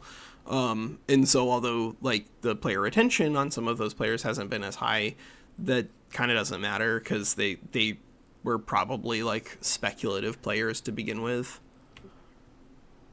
So I think removing the mana knowledge income on Astral player retention Echoes is and also replacing tough with because casting points is a Age of buff. Empires I is like the old tiny game amounts now. of mana knowledge that you got from picking up Astral Empires Echoes 4 really hasn't just been didn't coming out with matter. all the prominent content, Whereas so being able to it's really cast hard to an compare these extra sorts of things, but I casting think of the fact Lightning that Torrent this early game Elder Shops launched is so and good. had 4 times as many active players is pretty big. I'm glad Yeah. for them, but I'm also sad that Planetfall did relatively poorly compared. Like Comparatively, yeah. I am Like comparatively, but shocked. again, like costs, right? Like if it didn't have outrageous success but didn't cost them a lot, then it's not a bad thing, right? Yeah. Yeah. You could get a lot with the structure in the Throne City, but it was so slow that it just didn't matter. Like, also, like, in they terms were of pretty the clear real with pacing Planetfall for when the Mystics, last it patch was like, it this was is our last so late balanced that it patch. didn't really help From now them on, we might catch make some up bug with fixes the here and people there, who but had essentially, like, aggressive it's early done. starts. There you go. And So that they're is not what doing a is whole lot, enabled by you know, to, attunement with and their cost summoning on for that keeping matter, Planetfall and running potentially is even very, very potential low. depending on how those abilities actually shake out. So I like it's I really less hope that like Paradox late game is things doing are well. bad. It's just that like if you don't have a way to get into Please, late game please, Paradox, early, find it in your heart. then it's leave them alone. then Just let them then do they're their not thing. as good. Then they're not as good. Yeah, I think I guess. What, are they Swedish? Is that where they're? Yeah, they're Swedish, Paradox, and yeah. then Triumph is either Belgian or Dutch. I think they're Belgian, Yeah, I but think they might be Belgian. Triumph Studios. It's really PH. yeah, it's actually PF. Triumph. Triumph. Triumph. It Netherlands, kind of Dutch. depends. They are Dutch. All right, cool. Founded in 1997. They Yeah. have 25 to 40 employees. Yep. Like that. That's what I mean. Like, although they're part of a larger organization now because they've been purchased by Paradox, like you can't just say that. Okay, well, if Paradox doesn't like what's going on at Age of Wonders 4, they'll just move everybody over to working on CK3 or whatever, because those are entirely different games, right? Oh like yeah, the absolutely, yeah. the costs associated with retraining those people would be so high that it wouldn't make any sense to do. And then like obviously there is interest in continuing development of Age of Wonders 4, and if it makes them money, then it's probably cheaper to make money this way than it is to make money with those people anywhere else. So far, it seems like Paradox has done to Triumph the same thing that Disney did to Pixar, which was mostly just leave them alone. Like, Yeah. we just want to own you, but we're not going to, like, you have a good formula, we're just going to leave it alone. And I hope that's what they do, because I do not want to see $2,000 over 58 DLCs. Yeah, everything, you have to get a subscription service in order to play this game ultimately, Age of because you Wonders just don't have 4. money. Spear pack, unlock spearmen in your games. No. No. So our games do sometimes reach endgame Elder Shops. Like, it just kind of depends on what we're playing on. When you play on like an actual free for all, which we have done from time to time, like when we played on the Wolf, when it was the Watcher patch, that was like a big free for all with Industrious, and so we got to like, not only did we get to tier 5 tomes, but I think we got to like 7 or 8 tomes after tier 5. And then with High Hermits, we were in, I think we were somewhere in the middle of tier 4s when the game ended, because the group kind of just decided it was over. And then here we're also on tier 4s, although we're on weird ones, because we're doing something very strange and memey towards the end of the life cycle here. My butt, leave me alone. I will say, Garacian, I think you actually did have the tools maybe to win this fight, but then you got so aggressive and just like ran everyone straight down the field. Yeah, I wanted to try to get some damage before, like, to try to postpone the wolf summoning. Yeah. I think the thing is that if you used the Bannerman like very early to just add stacks onto your units rather than positioning them first, because the cooldown on their bolstered defense is really low, so you generally just use them on turn 1 surrounded. I think if you'd combined that with just like holding the line and trying to kill as many of the first line of summons that fell on you, I think you could have then followed it up by then moving down the out of the castle to attack. But like by moving pieces out piecemeal and then having them get surrounded and killed, now things are about to get pretty bad. So my thought process was, the last time I had a siege fight, I didn't go to the wall very quickly, and then basically, since the wolves don't give crap about the walls, they just came through, and I got pretty much just surrounded. So my plan was to plug gaps so he could not get wolves behind the walls, and I actually pretty much succeeded in that. Maybe I should have kept all my other pieces back, like you said. Yeah, I think you just wanted to wait for the first wave to die before sending things forward, so that way you wouldn't get trapped like a between. Strategy either way. Yeah, I think it would have been hard, but I think you could have. Well, the thing is that a lot of your tools wouldn't have been killing wolves inefficiently. A lot of your tools would have been killing wolves really efficiently in terms of action economy, right? Like 1 or 2 units per kill, and then it takes Animus like multiple 3 actions in order to get the summon back. And so it's not like you're being action inefficient under those circumstances, right? You're being action efficient because of the amount of resources WinSlaya needs to put in to get it back. So I think you could have done it, but it would have been a tricky battle. The throwing misfortune on everybody is really tricky, and I think one thing that made me pretty happy was you brought that knight into a position where I can turn it into a decaying zombie, just get another unit on the board. Yeah. Although the decaying zombie hasn't done anything, that was a free unit. Yeah. And it means that you can't really engage on that side. I think clustering a little bit more instead of coming forward to the walls could have worked. But I think you fight on the walls, but I don't think you leave them. No. I think that was the big issue. I don't think you actually want to fight on the walls with me, because I can, like you said, just get over them whenever I want. And my thought process was, if I can stop the knights at the walls, then they stop charging, and they don't have paths to get around to my animists. As long as I can plug the walls enough and he fights on the walls, I think I'm okay here.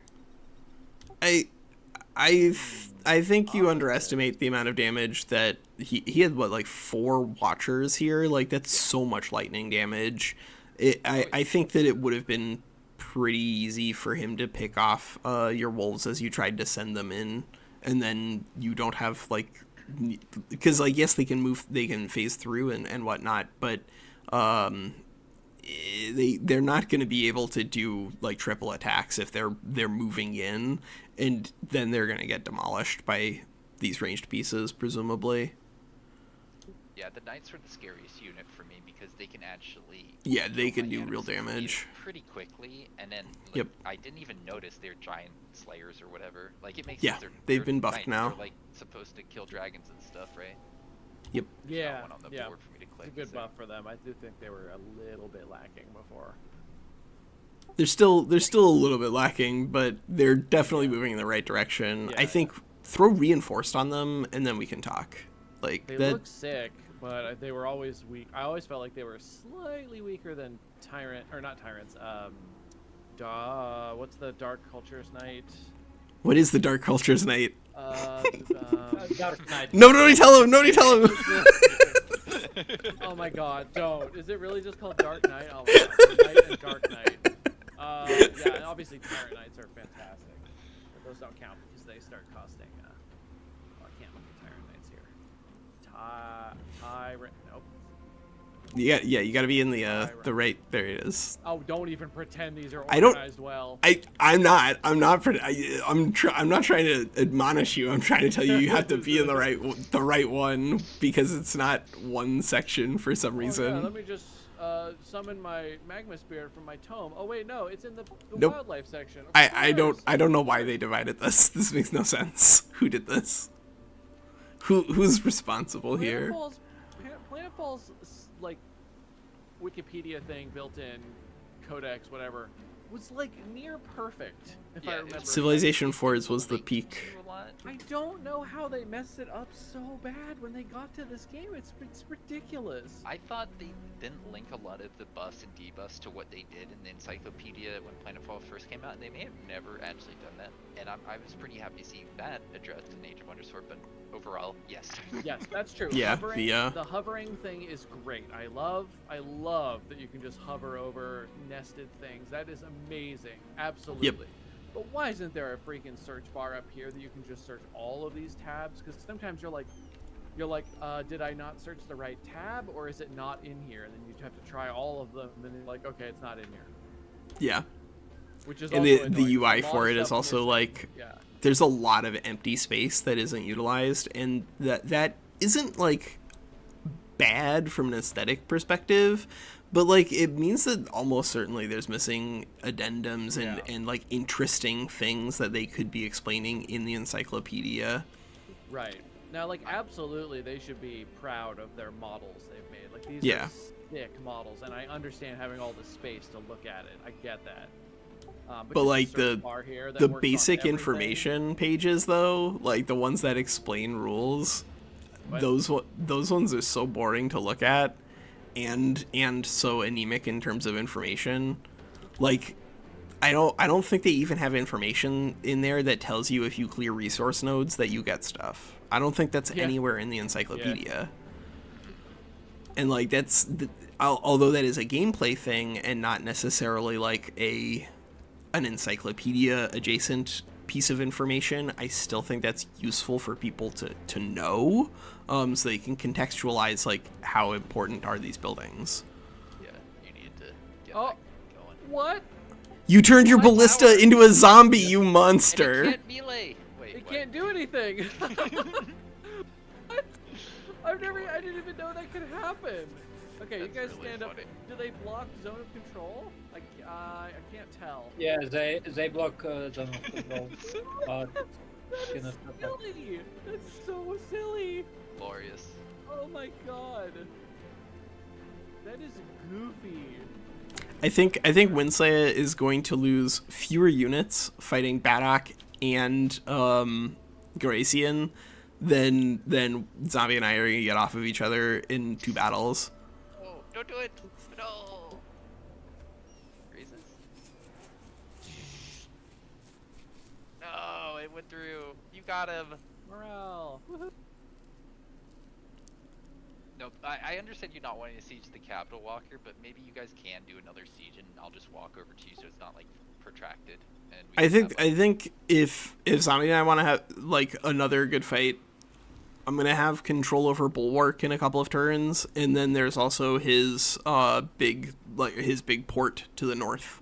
Like I think either of those are important fights that could potentially happen. I want to rush my guys over to you as soon as possible, so I'm not like building up a bunch of tier 4s and 5s and then hitting you with like better armies. I'm not trying to cheese you that way. I'm just trying to get us towards the end, you know? Yeah.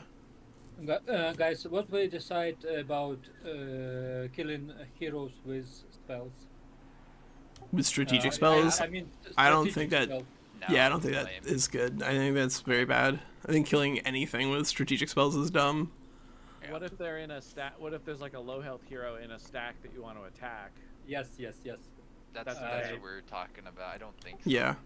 So you I think can if you or- need to do that, then talk to the other player, and then the other player can like maybe move the unit that would die out, and then you can blizzard the rest of the stack or whatever. Yeah, I don't like killing units with that kind of stuff.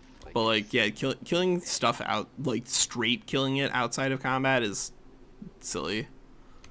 Oh, you're gonna do 54 damage to him. Well, yeah, it's kind of pointless to attack I the know. wolf though. He just- But I can't hit anything outside the walls because my own walls are obstacles. 'Cause your own for no walls. reason. What the heck? Walker, are you able to see that? Yeah. Yeah. This is how I beat Badok. So the too. game, it looks like it is walls coming of to a Badok. close here. It looks like WinSlaya is going to eliminate Garacian as a real threat. Probably in It just is. one or two turns here, if I had to guess. It kind of depends on how quickly his morale breaks. But basically, Garacian came out of his walls to try to attack WinSlaya, and then his units got like kind of pincered between the summons that WinSlaya had and the actual animus that he had, and then his army just got crushed. It does look like Garacian's gonna pick a couple of units here, but I think his coming out of the walls didn't actually help him. Like he was trying to prevent the animus from doing 15 summonings, but like I don't think that was the way that he was gonna win I it. thought that might happen. I can't believe they made fumbles more deadly. That's kind of insane to me. Well, it's already, like, the specifically worst thing. misfortune fumbles. Regular fumbles don't do the damage to you, but if it's misfortune Was fumbles, then you Misfortune take not it. strong? 'Cause I felt like that was just really good already. Misfortune was Fumble? it was mostly used for like countering Fortune 3 effects, albeit kind of slowly. So it wasn't like a strategy that you wanted to use so much as it was a tool against a strategy that you wanted to beat. But I think they wanted to make it so that Misfortune was a strategy in and of itself, that wasn't really dependent on your opponent being on big crit. Gotcha. Thump. No, my wall bees. Yes, your wallies. Alright, how What do I kind of deal magic turns up? with- Look, if you have the magic to turn a ballista into a zombie, then why didn't I start this fight with each wall being a zombie? And I could've Indeed. Just had a wall of just like a whole horde just move forward and surround. Yeah. Been great. Yeah, Misfortune actually might be a good use for the Chittering Cacophony. Yeah, like, yeah, I right didn't have to- I now, didn't have I'm to not during super this high on that section. one, simply because it requires you to Turn my actually walls be into in melee zombies. combat in order to get the 15% read the, fumble. And so, like, you have to compare it kind of to Hideous the Stench, Black but Prism it series, obviously, or- it accomplishes different things What's that in called? terms of your own combat pacing. But 15% fumble on its own just isn't a lot, so I don't like it there. the Black But with Prism by Misfortune, Granite. then you start getting into the White point where, Prism yeah, series. not only are you getting more It's really fumble good, although the combined author together, is, but when that fumble executes, again, you get the damage. problematic, So you're right, but Misfortune will be pretty The books strong are good. there. I didn't find out until after I read them. Speaking of which, I'm not going to go into details, but has anybody tried to read the entire works of Lovecraft? No, but one of my friends in high school did, and I am aware of the issues It's that he was Yeah, he was it's- racist against it's- weird stuff. he's racist against everything. He was racist and, against the Portuguese, even. Like, I- why? I What is had to- wrong with like, you? I got the audiobook from Audible for like one credit, and it was like 84 hours long, all the works. Yeah. And I got through like 2/3 of it before I was like, I cannot take it anymore. It's so I cannot stop like thinking about how awful this guy is and how racist these things are, and I had to return it and be like, look, there's nothing wrong with the book, the stories are fun, but I can't handle the racism. Can I have another credit? And they're like, yeah. Yeah. Yeah, so Philip, on the so, like, new I new felt patch, so I'm hoping bad that we can do like maybe like a you're top like, 5 "Ooh, tips that's or a not top good." 10 It tips happens, like, for oh my Age of God, Wonders can't- 4, maybe can't like do it. top 5 beginner mistakes or something like that. So that way Right. there's like a Brent Weeks' series basic is place to that, start. obviously, But I'm also planning on doing the tier lists again because it's just I'm gonna have to, depending on Seriously, on really how cool. dramatically different the game different plays, types of because it light does that, look like, like it's gonna basically play really people have different differently. magics, some people, where And so they can use there's going to 1, be 2, more and on rare beginner occasions, 3 oriented types things of coming light down to the make pike. magic. But I do like, feel blue compelled light to turns play into the a game a certain lot type of on the new thing, patch, orange light both because turns it into looks a certain fun, but thing, also because so like cool. And then I the don't main want to character make guides that is aren't the prism. useful. There's, like, a boat-like I want figure the with all information to 7 be colors. relatively up to date, and it So looks like it's really all going to be out interesting. of The reason I thought date it was because cool, of walls the is changes because to the there's a ranks scene and where he's production building- rework. He is building walls around a city before an invasion arrives, out of light, and he just like works day in day out for like a week to build walls of like stuff that's like harder than concrete. You know, it was really cool. Yeah, I wish I could've done that I know that for, there is a space for that, for Philip, Garacian. and I do intend to do it. Well, wait, no, it's dumb wolves I that go think through the walls. in Never terms mind. of priority intention, probably given the that I think we need to play the game a lot. I think number one priority is probably going to be some single player streams and maybe some extra multiplayer streams with like different people. I've talked to Yukio, and we might be doing like a 4-player free for all with folks other than WinSlaya and Zombie. Do you know, how But we're going to be doing works? like probably a meaningful I amount mean, of streaming for the first if couple you of weeks don't, after the get, patch drops, just so that I can have a good idea of how the game actually plays. And then we'll probably do tier lists, and then we'll probably get back to doing builds and like I basic think Primal ideas is, like- on how to play. like, So I would say that like you don't- unless I just disappear for 3 weeks again because I'm playing a different video game and not communicating, then I think the plan is probably going to Does be anyone know? I don't think hopefully we by could like without any- early mid-July we start doing some more tier list videos, and then maybe by August we're gonna be done with those, and then on to like basic tips, which I get is not like ideal in terms of retaining newer players along with the DLC, but I think the tier list videos are Yeah, it's probably like gonna 10, do better 20 for the two anyway. morale levels, but then negative is They 20, 40 typically for don't do too badly for themselves. Oh, what? I thought the math would give me more damage. No. See, this is why you don't do math. If you do math, you're gonna miss something every single time. Yeah, you People have don't this understand this, but like, misconception that math like works out, and it just doesn't. well, it doesn't, because you're a human observer. Like, this is exactly why people who work in stat are aware that like overthinking the math is net negative equity, because you're a human observer and not a robot. And unless you've replaced your brain with a super machine from outer space, you're gonna screw something up. Maybe I have. I don't think you did. I think I would know. I think we would all know by now. Wait, because we've played video games with you for so long, WinSlaya. Yes, that's true. Yes, that is true.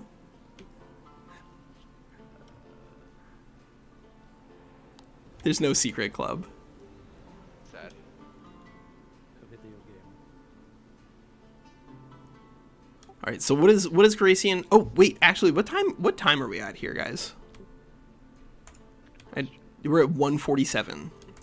So it looks like this fight is probably going to be over in 15 minutes, right? What clock are you looking at? Maybe. I don't. No. Wait, what? I don't No, have you that think time. this fight is going to be over in 45 minutes? I mean, it could be over in One 3 turn minutes. of WinSlaya take more than 15 minutes.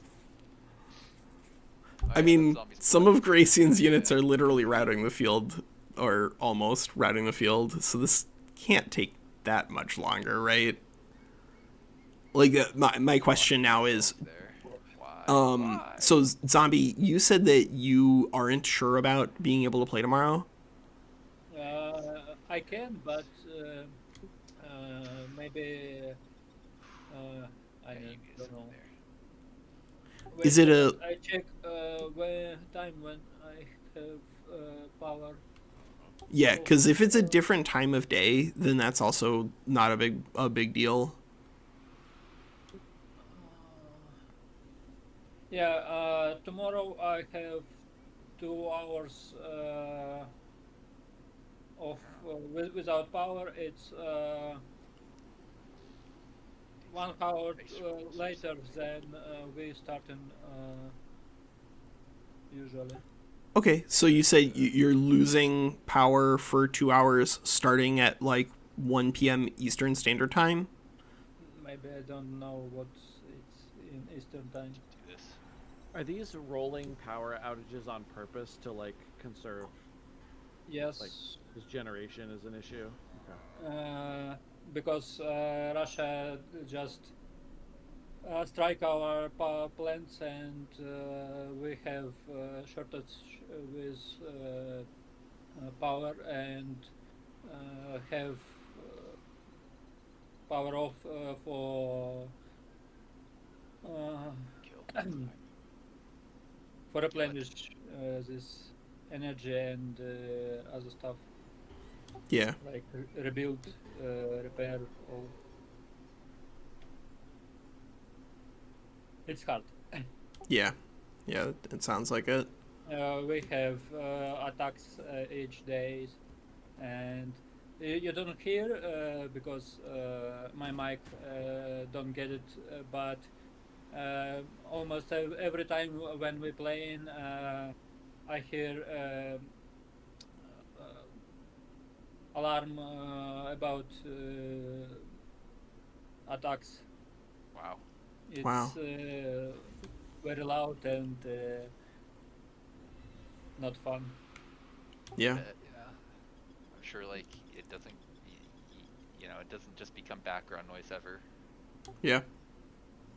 Well, I mean, if we can talk about, when we want to play tomorrow or what works for you, Zombie, and figure it out. Yeah, yeah.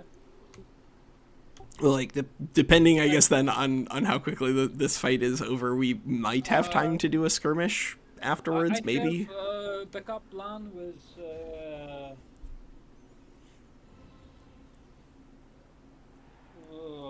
how it's named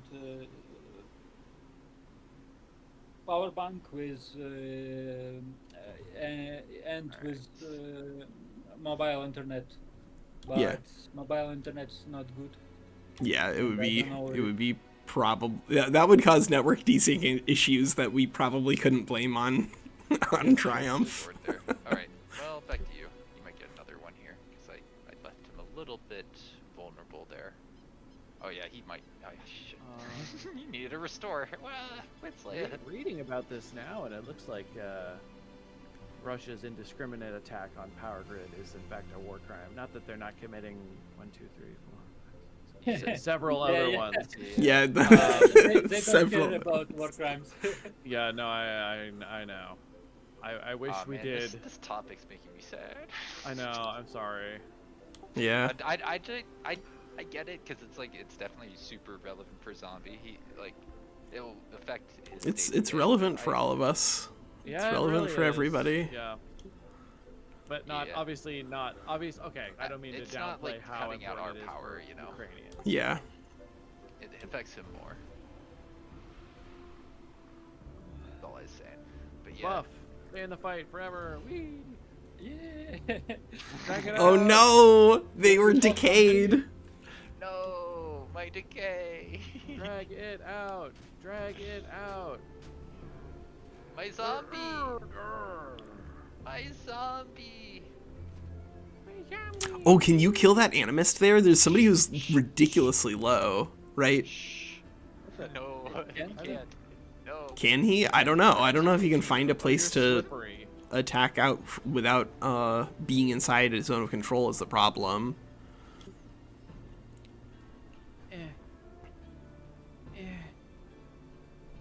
Oh no. Oh no, I can't. I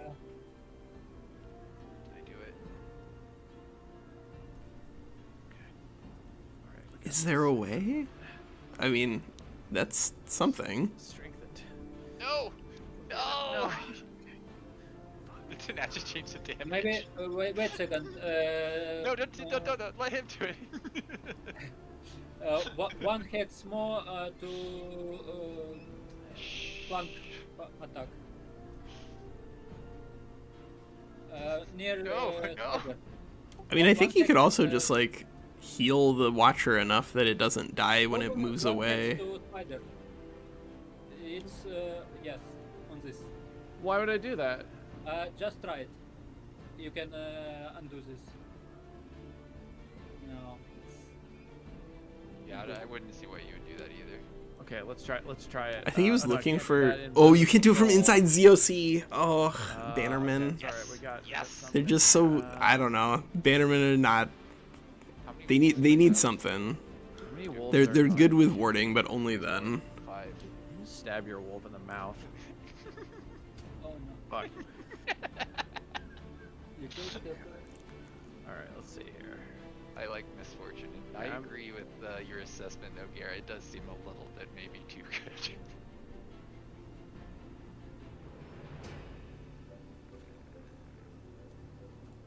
Man, I meant to restore that animist. Close. Yeah. Give him 10. 2 is not enough. Okay. Rise zombie. uh,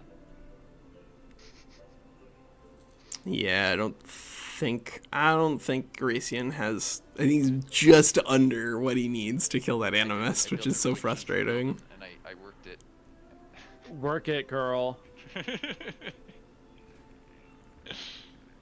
Yeah. I don't.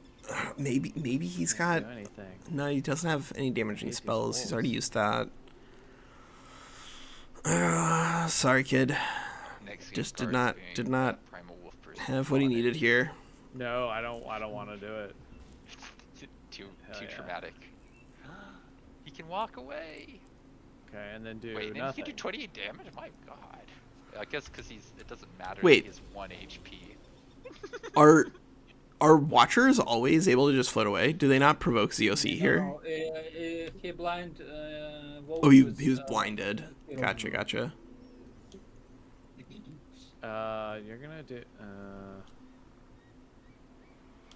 Oh, you could also intentionally peel the retaliation with the. Oh no, the ban.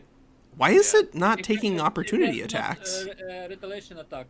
He has no retaliation attacks. What? So What your Watcher happened? can just kill the animist. Just shoot him. Guys, no! Yeah, just kill it. Stop! Not like. You're supposed to spare him! Oh, okay. Never. Spare him! No! Grace? Yay! Aw, Pew, pew, pew, you- pew. That's so sad. The prophecy fulfilled.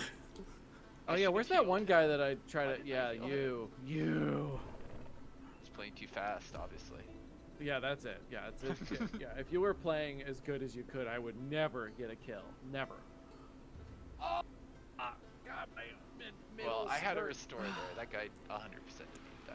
The warden I sacrificed. It's unfortunate if Garacian doesn't have his ruler here and then immediately surrenders afterwards, because then he could have also had like a fourth ruler in this fight.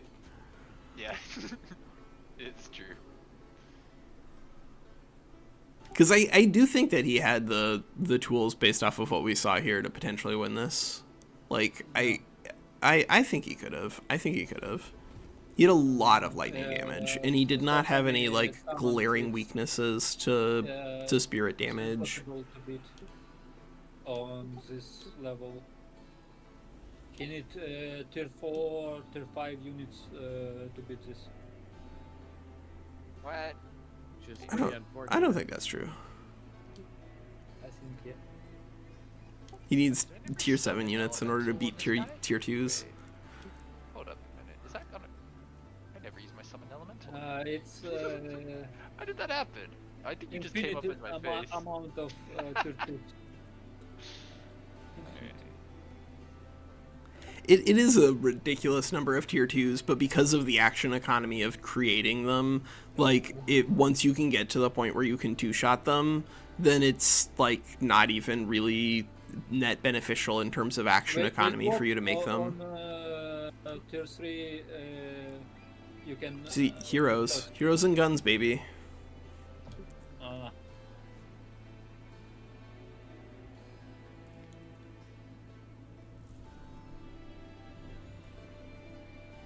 Not everyone gets guns. Yeah, I do. I mean, you can think make the them. wolf in particular is a little overpowered. The wolf is I think, in terms of its ability to deal damage, it's competitive with Mire Crocodile. It's a lot of damage that it can do. I think that those two are probably, I don't know, I think they might be overtuned. The bird sucks. Their economies are not as good. The economies for Bird Game's and fun. Dune Serpent are the best, by a big margin. And then it's just okay, so just for a second, humor me here. If your economy is really good, you can still only bring 18 units to a fight. This is It true. might be slightly better, but like, you know, it's still, you know what I mean. But being able to summon, like bringing like say 13 animus into a fight, summoning 13 wolves on rotation, is pretty silly. And I would like, generally rather like, have... you just need more tier 3s and tier 4s. Well then, Right. why do I need so many tier 3s and tier 4s to counter tier 2 support units? Well, yeah, I mean, that's, you know, yes, but it also means that you'll have those to counter other things too, right? You're not getting them exclusively to fight against Animus. You're getting because they're generically good right now. And then we'll also have to see how they play in the universe where your Phantasm Warriors will have 30 more HP and 2 more defense and 2 more strength, or 2 more resistance. Because will units you summon in have those buffs too? Nope, not as far as we know. So the summon, the ranks, like, Yeah, so there's far every in combat draft summon abilities. ability that we've seen is not going to be giving you like a bunch of ranks on your summons.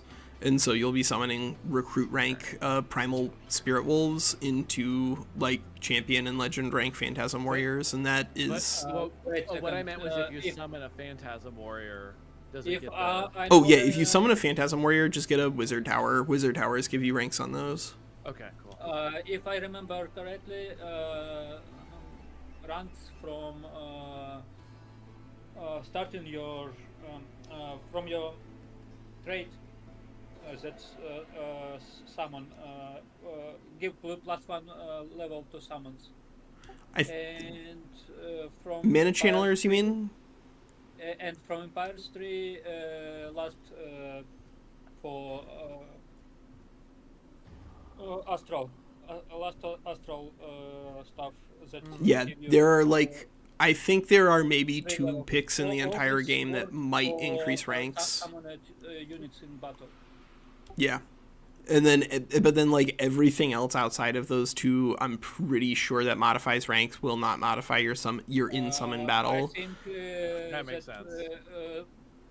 Stuff from Wizard Tower work like this too. We'll see. If that is the It's case, not then that'll give them only more... summons. But It's- then we also have to see, like, how does that interact with summons off of units rather than summons off of spells? Because right now the Wizard Tower, like, when you moused over it, was implying like summons on spells rather than like your Crow, Yeah. which is a And then summon. there's always a chance that summons off of items are also coded differently. Yeah, It could be- coded differently. Probably not, but it'd be interesting if it was different somehow.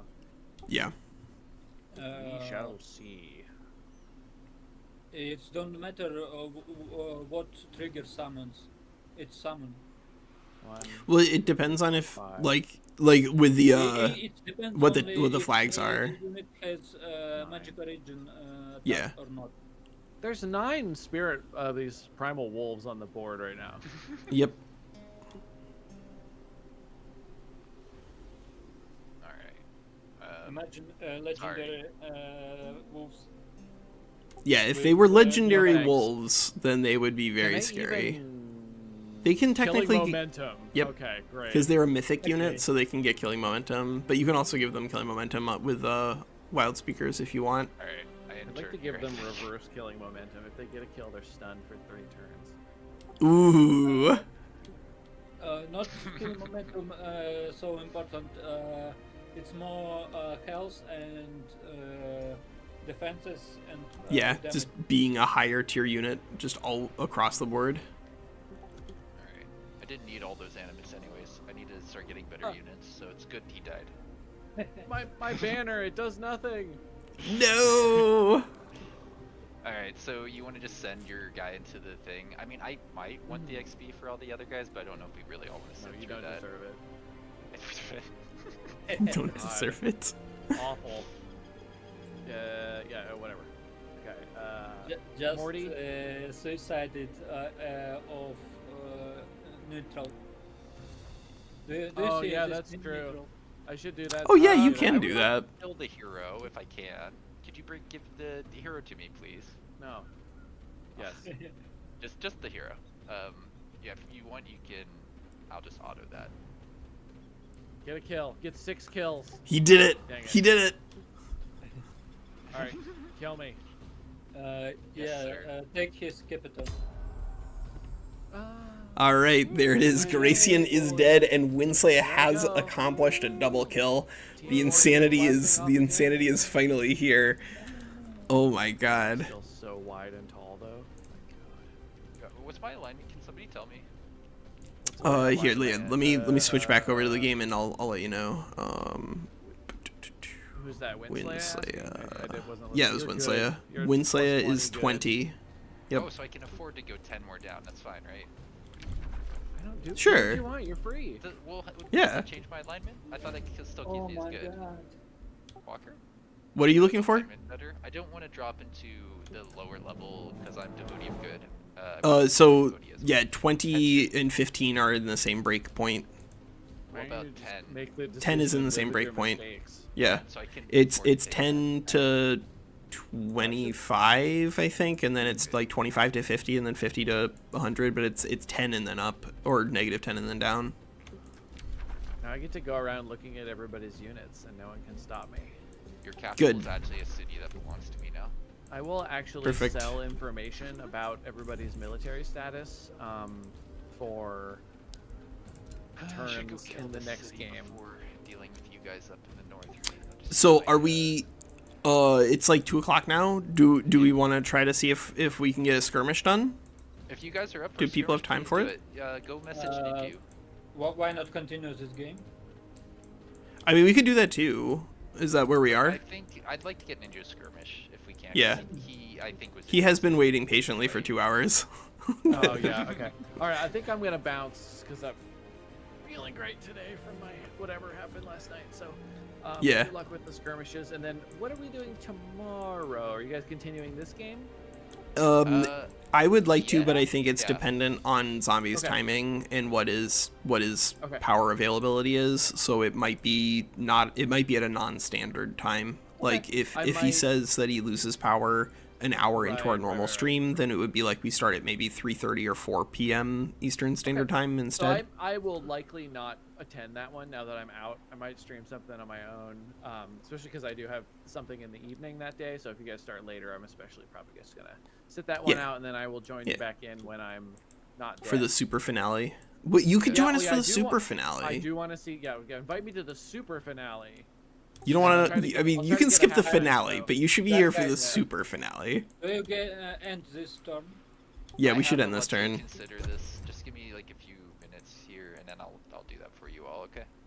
It's weird. I'm not Sorry, I allowed get to it. end turn or cast spells or do anything anymore. So it's so strange. If Return, if guys. Garacian can't end his turn because he's dead and we have to revert, No, I think it'll be fine. This is what happened with Badok, I think. Don't worry about it. Yeah, I'm not allowed to do anything. I can click exit game. Maybe that will end me. like so far we've permanently. just kind of like chammed a It's, bunch it's of the on skeletons progress. here in Nice. case zombie does come immediately across from rewards. Copper Spire to attack us, but I don't think he's gonna do that. I think in 2 more turns this is gonna be ready for us to heal here. definitely know that all Maybe okay. this is I know. outside of... No, this Oh, is wow. too close to the capital, so we can't make that into an Why is the outpost. Yeah, we'll probably have to heal just down here or something like that if after this flips the over. necromancer banner icon is the skeleton hand doing the shocker? Hello? Yes. Well, I unlocked that one. All right. I'll be funny, making a yeah. faction with that, and then probably not putting that on YouTube. All right. I'm gonna head out. Perfection. Good All right, game. see you, man. Good luck. Let me know when you get the super finale. Yeah. Yeah, we'll Alright. probably have a few if I'm like counting the map properly. Alright, I got. I mean, we're going to be careful on timing, because it really is going to just be like one battle per day, pretty much. So the more that people hype themselves up, we need to find time for those fights rather than just say we're going to have 15 between now and June 16th. All right. I'm gonna Alright. leave. Goodbye.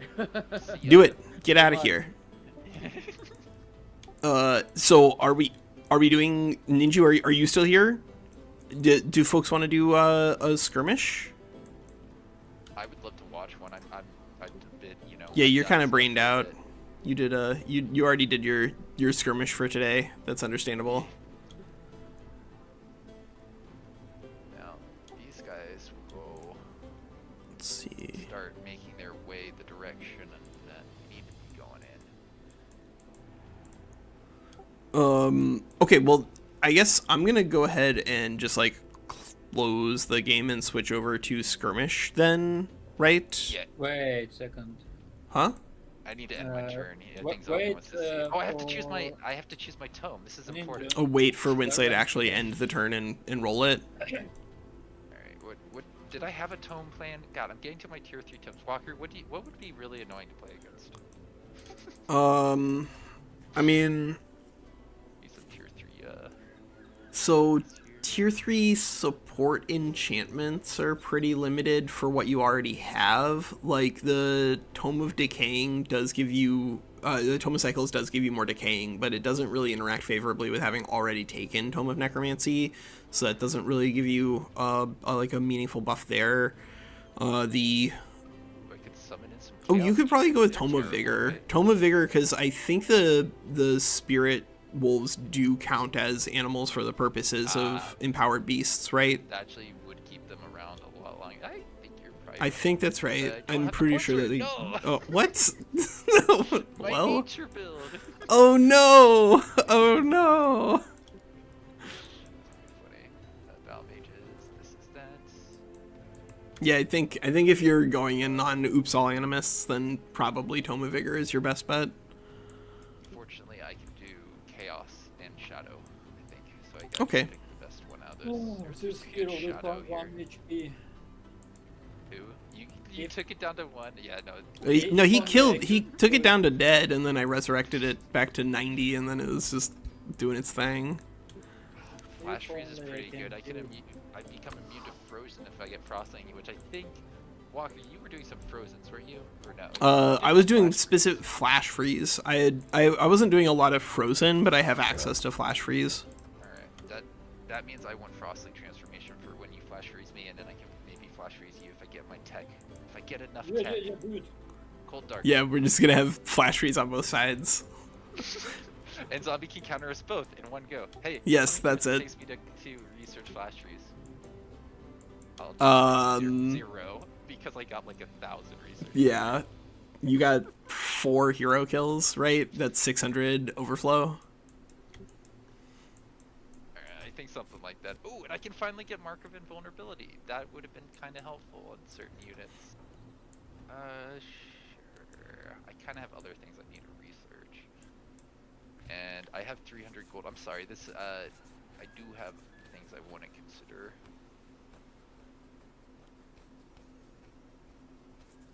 I have 4 cities now, I have 3 cities. Is there a way to get more stacks on Animist? Do you mean like more stacks of Primal Fury, like even faster? If so, then I don't think there is. I think that the general pattern they have is the fastest. Last week.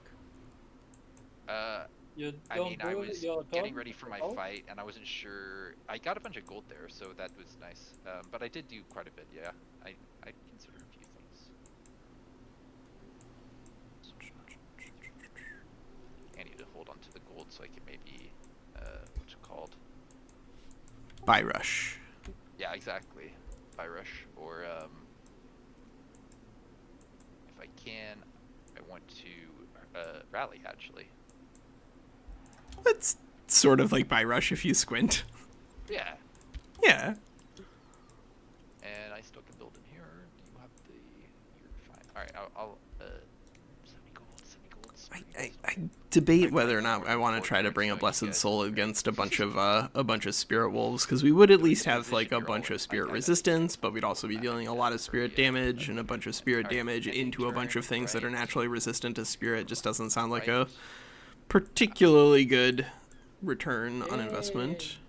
Wait, Oh my god, did turn 51 finally end after 2 weeks? We did it. I'm still clicking buttons because I noticed this thing can expand. No.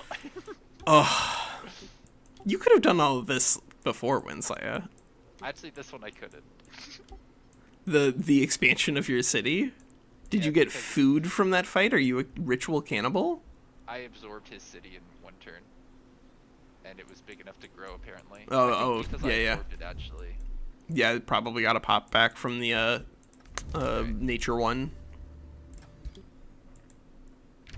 This is looking like I haven't leveled my guys. I'd like to level them, but I'm just gonna pass the turn so we can say this is done. There, it did it. It didn't actually hold on to it. That's good. Yay. Okay, is the free city are all of WinSlaya's free cities just moving around 15 stacks of units now? Yeah, deal with it. Yeah. But yeah, if you guys are ready to skirmish, we can continue this at this point next time. I mean, I think if Zombie's like anxious to get a fight set up for next round, then we could potentially just use like an hour to move things around. But Ninju has been waiting patiently for a little bit. Yeah, no, I agree. I think we should get Ninju his fight. All right. Well, I'm gonna close the game then. And I'll be probably right back. I gotta take care of something. But let's see who else. Zombie, did you want to do a skirmish today? No. Not really. Is anybody else? Maya, did you want to do a skirmish? Like Zombie only wants to finish this game. Yes, me too. I appreciate that. Like we could potentially use this just to reposition, but we do have people potentially interested in it. Oh, and Alpa's here as well. That could also be yeah. If there are folks who are like haven't done a skirmish yet, then I think that would actually be like a great use of time just to get more folks interested in it. Oh, I am. Then why'd you path that way? My AI is doing weird stuff when it's pathing. That's Sorry, the spirit. I didn't mean to talk over you. I think the AI is always doing weird stuff when it's pathing. It's the way of AI. That yeah. is true.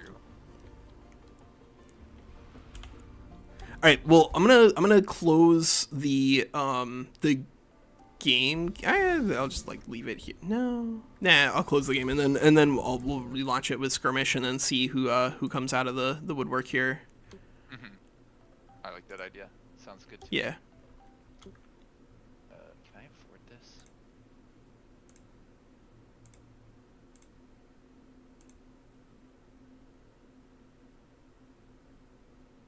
I mean, that's fine. If it turns out that I just have to fight Ninju, then like that we'll do what we have to do. But I do want to get more people involved in skirmish. So if there's anyone who's like not sure or wants to do something different, we could even play on like a different rule set if everybody wants to play with a different collection of units rather than just what we've been playing on. But yeah, I'll be right back.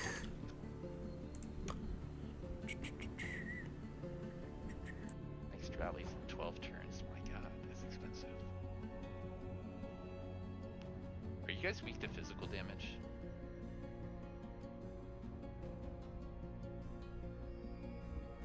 So you guys are probably weak.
go. It got quiet. Hello? What? Oh, you there? All right. I thought maybe you guys hopped off to something else. No. So I'm here. I heard you say people are actually available here. I don't see them though in the skirmish place. Yeah, I don't see it too. I don't know with whom Nurgle wants a skirmish if we don't have people. Well, if you do skirmish, I'll watch that. We could add Morgie. Where's Morgie? What's he doing? If choose between the skirmish and continue this game, I choose continue. We could spend a little bit of time on that today if you wanted to. I could go back into it. But here's my general thought process on the state of the map. I'm taking this city because it's like right here. I can siege it this turn. I started the siege this turn, and I would like to actually have my own cities, some of my own. It'd be good to have more than 2 cities. But I'm already walking some of my guys back towards my capital so that they can, or I'm planning their route because there's these stupid marauders, so that I can get over to your burns or something like that. I'll probably need to unlock water stuff, so I may as well just do that, and I think put my guys in the water, and I can't imagine it'll take more than 10 turns at that point, but I could be wrong. You never know, right?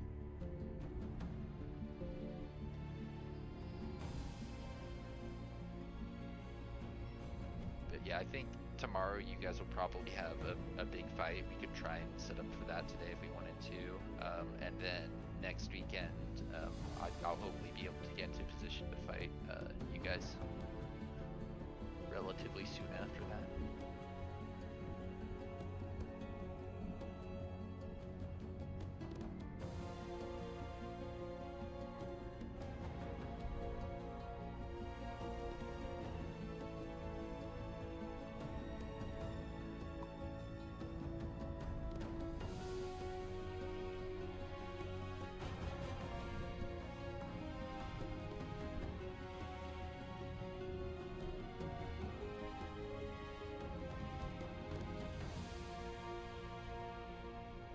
Oh, Walker did say he needed to take care of something at one point, didn't he? That's why it's quiet. Well, who else could we add? It didn't Walker just say Alpha's online? I don't know.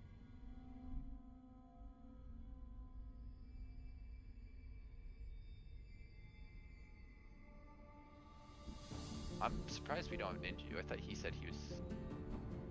Did anybody add Ninju yet, actually?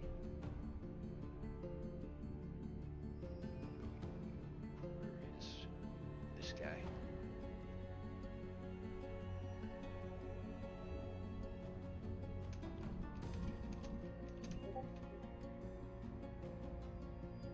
Yeah, I added him in case nobody had messaged you. I'm online, but on my phone. Okay. Yo, what's up? Hello. I think you might be able to get a skirmish going here. Zombie's pretty interested in trying to continue our game, but I think since you have been looking forward to this, I'd like to try and get you a skirmish if we can. So there isn't one, though, is what I'm hearing. We haven't figured out who your opponent is. I think it will probably be Walker or Zombie, but maybe somebody else. But I haven't. You weren't talking to anybody about setting up a skirmish, right? Nope. Yeah, you might want to reach out to some people because as you can see, I added a few people and they didn't reply. But I know Gaia and Kokoi, they expressed quite interest. They're probably just busy right now.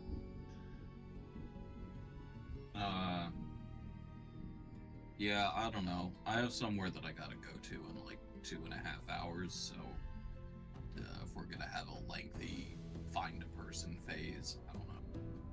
Walker got up and walked away for a minute. If he comes back and wants to skirmish you, do you think that's something you'd want to do? Try and do that quickly?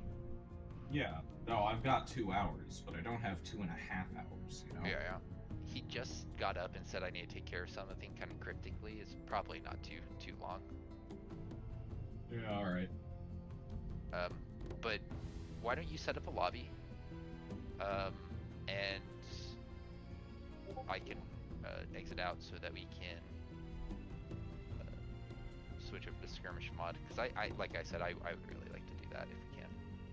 I really enjoy that you're enjoying it and that you're like coming back every week to play with us on the skirmish mod. Yeah, it's fun. It really is. I was rewatching the one from last week a bit. It was an interesting fight, and we definitely made a lot of silly moves and mistakes. But it worked. Alright, so from here I need to go to community workshop, maybe. No, I don't. I don't need to resubscribe and unsubscribe. I just need to turn it on in my list.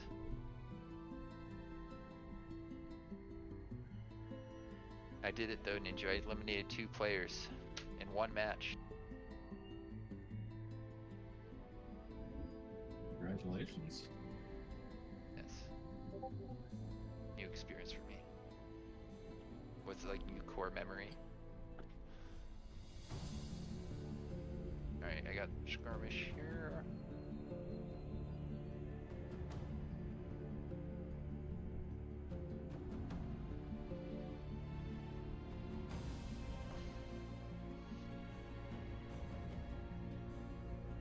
Ow, my back. Oh, I'm an old person. Is that my cat yelling at me? That sounded like my cat. Adorable. Yes, that is my cat.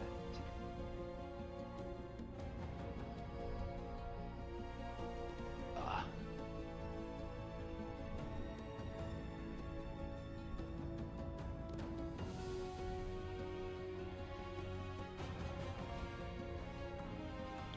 Alright.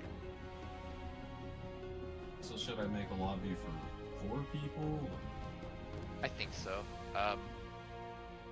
Zombie, is there a small chance that you may want to skirmish with Ninju here? No, I don't want today skirmishing. Okay. I don't have a build for this, and I'm lazy to think about new. Yeah, I hadn't thought about one either. I think Walker will be up for it. I can't guarantee it. But yeah, if you don't want to keep waiting, just let me know and we'll talk to Walker when he gets back.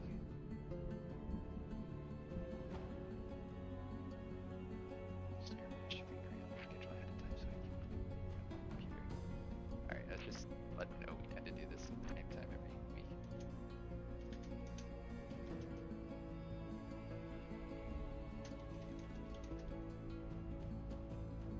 Fortunately, I should have added yesterday. I just forgot to. I got Do we still have the viewer submitted builds anywhere? I don't have the link anymore, but that's my fault.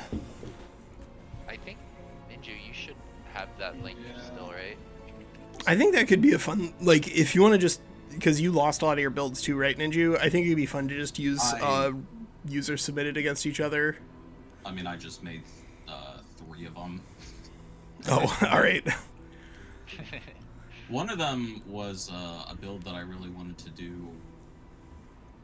Here, Walker. I got it for you. Yeah, I suspect some of this stuff might be getting changed when the game comes out, though, so I wanted to get some of these in. Yeah, a lot of stuff is probably wild and different.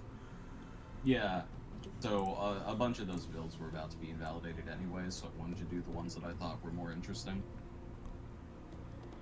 I know we've seen some of them, but I don't remember how many of these builds we actually already used. Do you guys remember which ones we went with?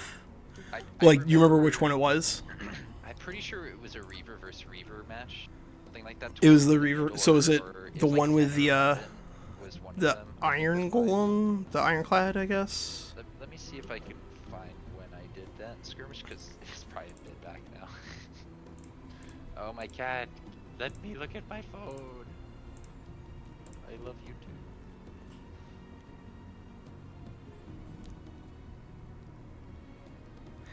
whatever. This'll work. This is a weird one for sure. This one doesn't have a tier 3 on it actually. Oh no.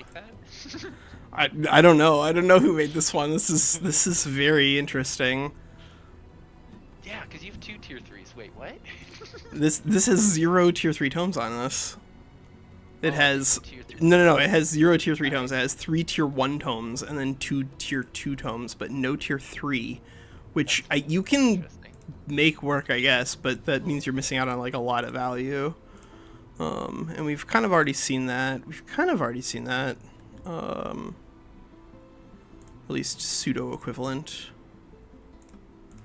Okay, well, I mean, like, I think we've seen some things that are pretty similar to these things, but maybe it's worth testing if you can win without a tier 3 tome. I doubt it, but maybe this player knows something that we don't. One of my builds did that, and I don't remember anything else about it. I suspect that it's probably not going to work, but, you know, that's okay. We can create this faction anyway. If you're building around something hard enough, you might genuinely have a lower tier tome that aids your Invited Hardy and Arcane Focus. Okay. So...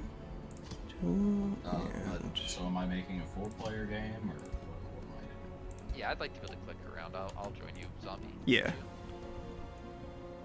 And am I doing the build I already had? Or... You can do whatever you want to, Ninju, but I'm going to use one of the pre-made viewer-submitted builds. It's probably not going to be very meta-competitive, so do be aware of that. I feel like this build I've got would be kind of unfair to pit against that, but we can see. Yeah, like this one does not even have a tier 3 tome, so I don't think it's going to be particularly meta-competitive, but we will find out in due order. In due time. When did that DLC come out? Ow. Okay, so is the game created? We have a lobby now. Yep. I'm in here, house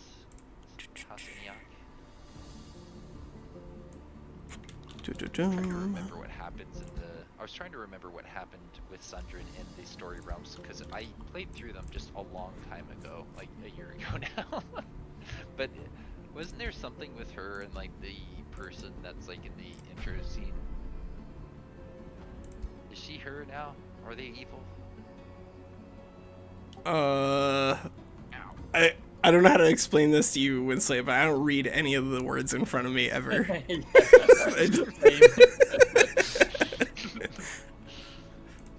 I think I read somewhere that she let out an Andalian of chaos on Grexilus when you go to that planet with all the evil wizard kings that can't kill each other. And they're like trying to search for some relic, some ancient relic. I'm thinking she may come into play in this future stuff. I want to know more about her history. Yeah. I'll absolutely more people available for skirmishing is something that we want to do. So we really want to get like a stable of people who are interested in playing in skirmish, and then whenever Saturdays come around, anyone who's like around can play. But like for the next week or two, as we try to finish up the FFA, then we are probably going to see the FFA bleed in. What? Ninju is saying that he has something to do in like 2.5 hours, so it's probably good that you're playing it, not me, but just FYI. I mean, we will see. I don't think that this is going to be a particularly competitive match. I think this is going to be probably an hour long. But I might be underestimating the power of extra potential durability here. You don't have 19 animists, so... I don't have 19 animists. I have so many animists I don't even really care that I threw away like a champion rank animist. It's this one right here. That was the right. That animist did a job. Who knows how long he'd been with me? I don't. I'll tell you that Yes. much. All my animists are the same. None of them are legend rank. Not a one. Perfect. because I can't trust them enough to go get experience. All right, who is not ready yet? Zombie? Fourth player. I don't play it. Yeah, did you want to just like watch? No. Oh, then we need to Just like a either. clear, just Can we being just honest. empty this spot? Random ruler, sure. Yeah, that works. I have time to make my turn in our game. Oh, you're just securing it. That makes Uh, sense. The AI hasn't done anything disruptive in the past skirmishes. If it does, I will build up my forces to go deal with him. Yeah, it's gonna be up to WinSlaya. He's the only one who can actually kill it. Don't worry, I got animus. Wait, oh no, where are my animists? Okay, so here we are with our build. This is one of our viewer submitted builds for the skirmish. This is actually specifically a really interesting viewer submitted build. It's going to be one that's going to test. Maybe we will supplement our tier 3 tome lacking by accessing the menagerie for units. That might be a fair thing. But what this build in particular is doing is very, very strange. This player has submitted 3 tier 1 unit or tier 1 tomes and no tier 3s. So we're going to be playing the Tome of Enchantment as well as Tome of the Rock and Tome of Evolution. And then we're also going to pick up, I think they said, what else did they say? Tome of Summoning and Tome of Revelry as our tier 2s. So there's Tome of Summoning Nice one, AI. and Tome of Revelry. So that at least will give us some pretty beefy units to operate with. They're going to be, let's see, what other things did they highlight? They wanted 3 Lesser Stone Spirits, 3 Copper Golems, 2 Wyvern Fledglings, So that's 2 Gargoyles, 2 Astral Serpents, and a Scald. So they're just going like heavy on downgrading coins as well. So we're gonna have a lot of units that presumably are going to try to rely on. I'm guessing the evolutionary ability to stay alive. I don't know why they're not running some peasant spearmen instead of copper golems. Maybe we'll adjust those numbers just a little bit, just to introduce some of our beefy pikemen, peasant pikemen, because they're probably going to be better than the copper golems anyway. So maybe it's from that. Yeah. Let me see. Do I have it?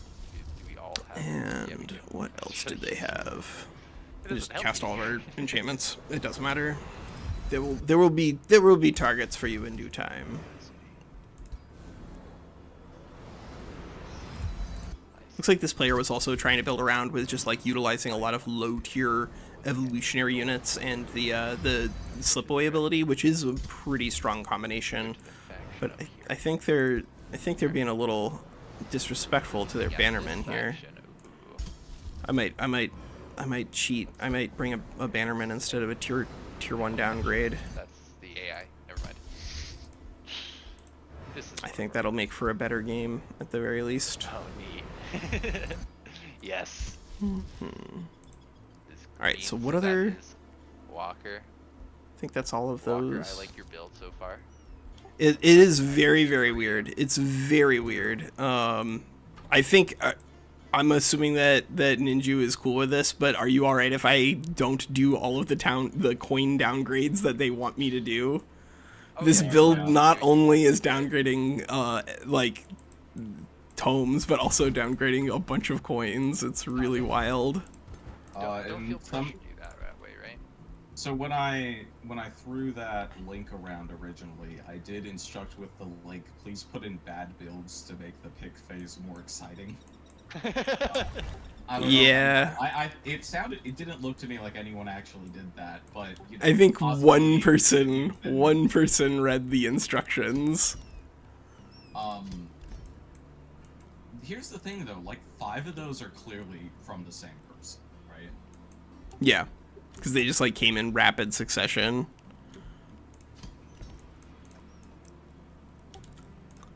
What else did they have? All right, so we want 3 stone spirits. They said.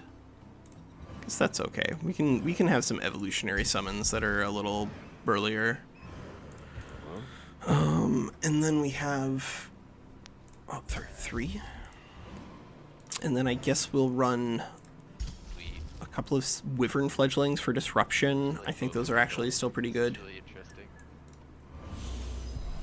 And they had Has the Gargoyle. potential to be one of the most important They had fair builds Gargoyle. in this game, or I'm gonna is go ahead and that, take a but it defender and a also might bannerman be though, instead of like downgrading literally everything. And then we have an astral serpent. I like the name, yeah. That's what they wanted.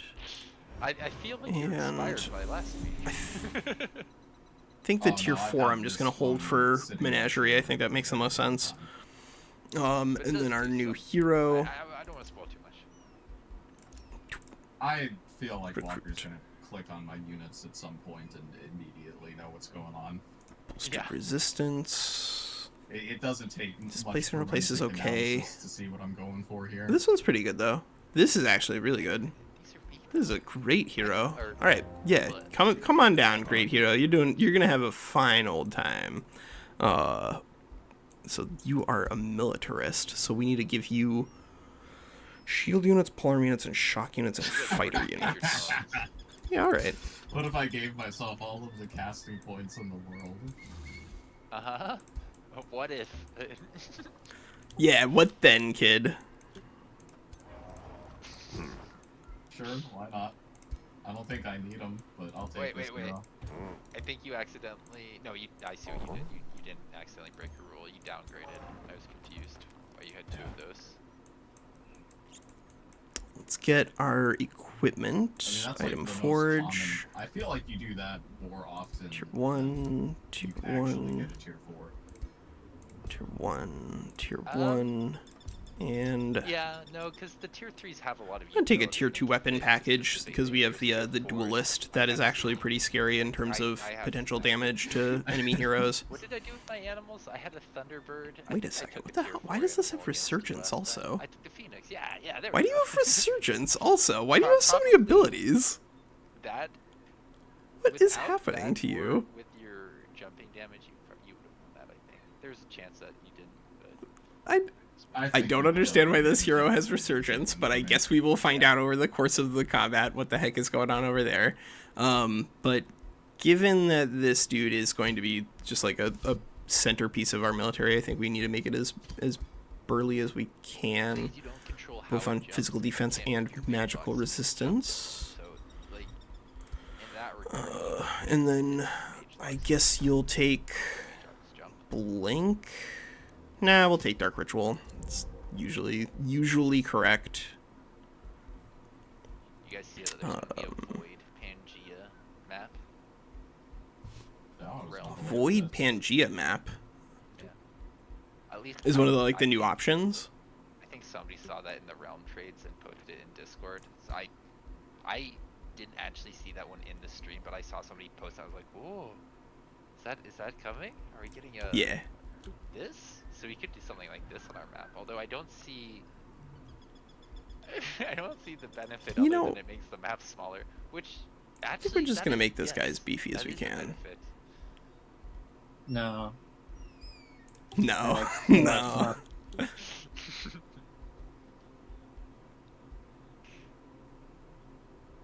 Yeah, zombie, so you can hide in your corner. Yeah. And then maybe I'm gonna take Resistance 1 actually here, because I think we're gonna find the damage elsewhere, and then we just need ways to keep this guy alive. That'll be the goal.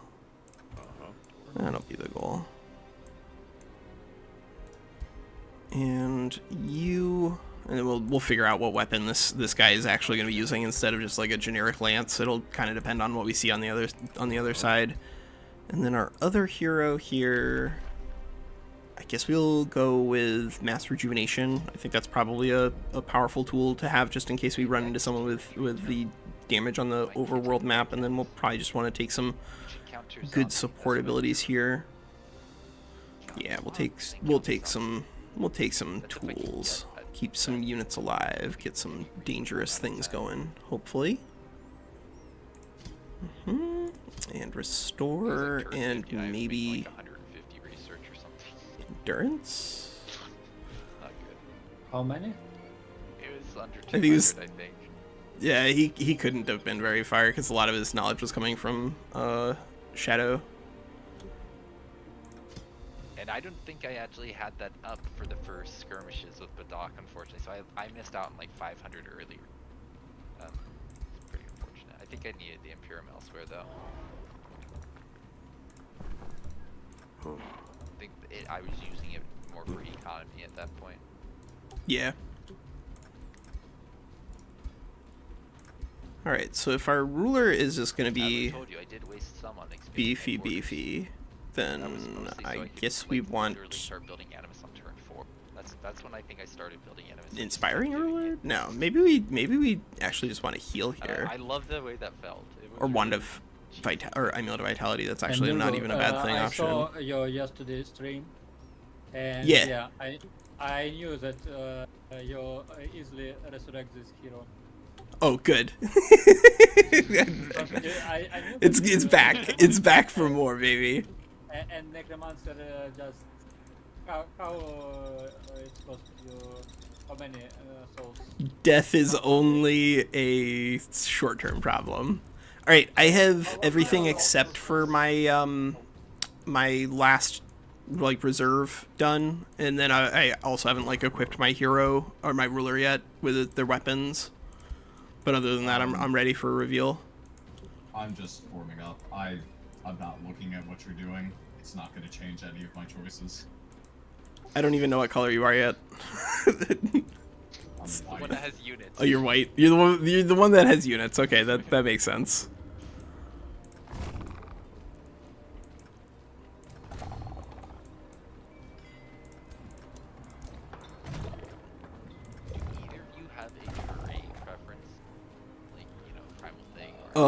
I don't. If I do, I am unaware of it. Alright, well then I think we can pretty much fight on any of these terrains then. He's got. Oh man. Oh man. He's got an order dragon to come in against Tome of Rock. This is gonna be a very, very, very fast fight. Oh my god. Yeah. Our front line is gonna get obliterated. And then the fight will be over, and that'll be fun. That'll be fun.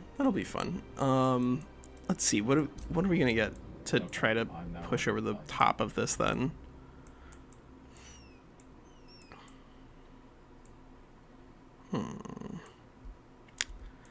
I mean, I wouldn't hate having access to either a fire giant maybe or a phoenix. Did we say that there was any kind of terrain advantage we need to consider? I don't think there is. If there is, I am unaware of it. I think aren't you missing a guy? Different. I am missing a guy. He's reserved one. Oh, okay. You get to fight that thing again now. How are you gonna deal with him this time? Easily. Oh yeah, you're right. Now I look at your units, that shouldn't be that crazy. This should not be a complicated fight. I think that this one player amongst all of those that were asked to submit bad builds did as instructed. Dang, I think I want to write down what he's using here. Resilient? Yes, somebody's using it. Yes, I want to be able to tell people it's good. So like a. Given that we're running into just like literally oops all spellbreakers, I think I'm okay going ahead and taking a power attacker here because there's really just like absolutely nobody to put in the front line. Now, mind you, the only real power attacker we have from Mount is Giant's Bane, but that's okay. Like, it gives us a slight extra out to fighting the enemy dragon if it comes down to that. And then I suppose, considering that we're going to be fighting against oops all enemy mages, that maybe actually a Staff of Decay or a Staff of Radiance makes sense. Hey, you built a Spelljammer. I'm not allowed. We can't fight these two men. You built a Spelljammer. No, that wasn't him. That wasn't me. That was the AI. That was the AI. The AI did this. Okay. Yeah. All right, You'll have to move into this neutral ground. Yes, we will have to move. That's not the end of the world. That's really funny. I apologize for AI. Yeah, we just passed another turn here, basically. Yeah. I'm glad you guys didn't cast your spells. We would have had to revert if we had that. Assuming you have spells. I've got a spell. Of course I have a spell. What other spell could I have? Uh-oh, is it flash Nope. freeze? No. I was gonna say, you've gone for a lot of fire to be going for a flash freeze. Well, he's on Tome of Dragon Transformation, so he doesn't have Flash Freeze. But presumably he's on, like, Evocation or Cryomancy or something. Yeah. Oh, sure, yeah, he's got Mists. Yeah, that works. That's a strategic spell for sure. Wait, what? No. Yeah. Are we good to fight? Which one? Yeah, we fight here. Am I attacking? I'm assuming that you're gonna have higher. Yeah, you have higher, so you attack. I can't wait But to which use one of the, your stacks? I'm just gonna tell. The 6 here in the middle. Yeah, that makes sense. The one in his front. Oh, hold on. Let me cast this. I can't wait to use the Tome of Corruption. I think it is the tier 3 Yeah. that has that AoE that turns positive side effects into negatives. I thought for a second that was on the cleansing flame or something. To me, I'm like, Nah. yeah, that makes sense. Clean your enemies' buffs off of them. No, it's corrupting the buffs off. It's corrupting the buffs. Hey, how much CP do you think I have? I'm gonna guess that you also have. So you also have soothers. So yeah, all of them. I have 170 CP. Yep. That's pretty close to what I did against Gar earlier. Because I had, I think, powerful evokers with devotees of good, so all of my animists were giving me casting points. So we're basically not going to be able to avoid firebombs, given that, you know, we are going to be going into approximately 1,000 battle mages here. So Elishop, we are playing a skirmish. This is the skirmish mod by Badok, and I have brought one of our one of our viewer submitted builds, and Ninju has brought like a hyper optimized thing. So this is mostly just going to be like Ninju killing our units indiscriminately for the next 45 minutes or so, but it sounds like we couldn't get something more useful together for a skirmish today. Ninju doesn't have any frontliners, but considering that this build doesn't have a tier 3 tome or really like tools because it was specifically encouraged to be bad, I don't think it's gonna matter. We can still get some rally effects to try to get a bunch of damage, but because there's no haste on Scalds anymore, like that's not an option. There's also like big debuff clearing going on over here. Or buff clearing going on over here, so like I don't know what this team was supposed to be doing according to the person who built it, but we'll see if we can get a good kill on the Dragon Ruler, because at least we did get Jonas the Strong, who is, I don't know why he has Resurgence or what the heck is going on, but I'm glad that this is here, because I guess it doesn't really matter for this fight, does it? No, it'll just come back at the end of the fight. So no, it doesn't do anything. None of these things do anything. What were they thinking? Mass condemn. But if we can get close enough to get onto any of these battle mages, then maybe we can do this. Maybe we can do this. 16 status resistance. Good luck with that, Walker. I mean, this build doesn't use status resistance. This build doesn't use anything, right? Oh, you countered it. The build, yeah, the build has no abilities. You can't counter no abilities. I have to look at actually what they gave you, because you took 3 tier 1 tomes, you said? Yeah, they gave you 3 tier 1 tomes and like a bunch of pure nonsense in terms of traits and whatnot. Like the build is designed as Ninja encouraged them to do. I don't think this build successfully does anything other than just have units on the board. Which one of these is that? This is like the second, or it's the number 7. Number 7. Number 7. Okay. I mean, it is build. Basically, yeah, and it's basically as bad as you can conceivably build something for a skirmish. What does it say? I'm curious with the build description. For the stream Focused and focused on melee magic origin units to deal damage. Taking advantage of Tome of Evolution for the bonuses from the Shepherd hero skill. Use Gargoyles to break defense mode, and Wyvern Fledglings plus Astral Serpents to flank. So it effectively uses, like, all of the worst tools available, like the worst in-class tools available to accomplish things. I think it's an interesting idea, but I think that probably next time, if we're going to encourage players to submit builds like that, then we should curate them so that, like, they're only bad, right?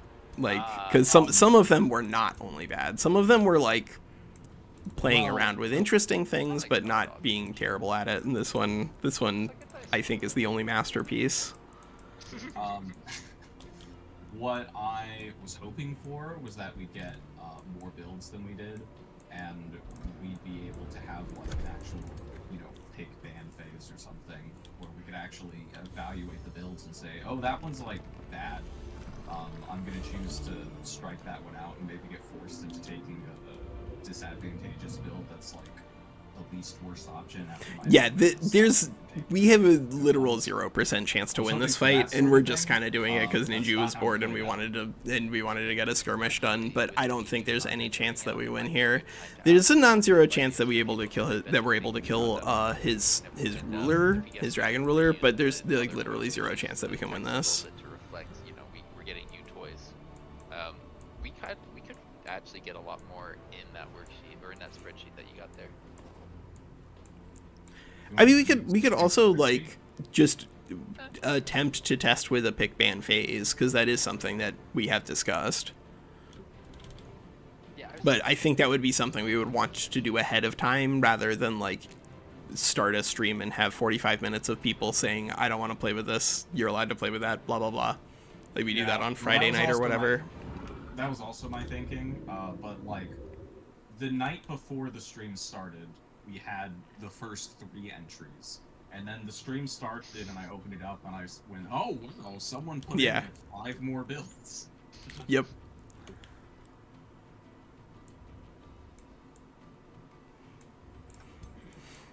Calling it, he wouldn't somehow Walker. I mean, if I do, I will be very confused, because I don't see... The builds are on different levels, right? This one is intentionally designed for a format that is bad, and Ninja's is not.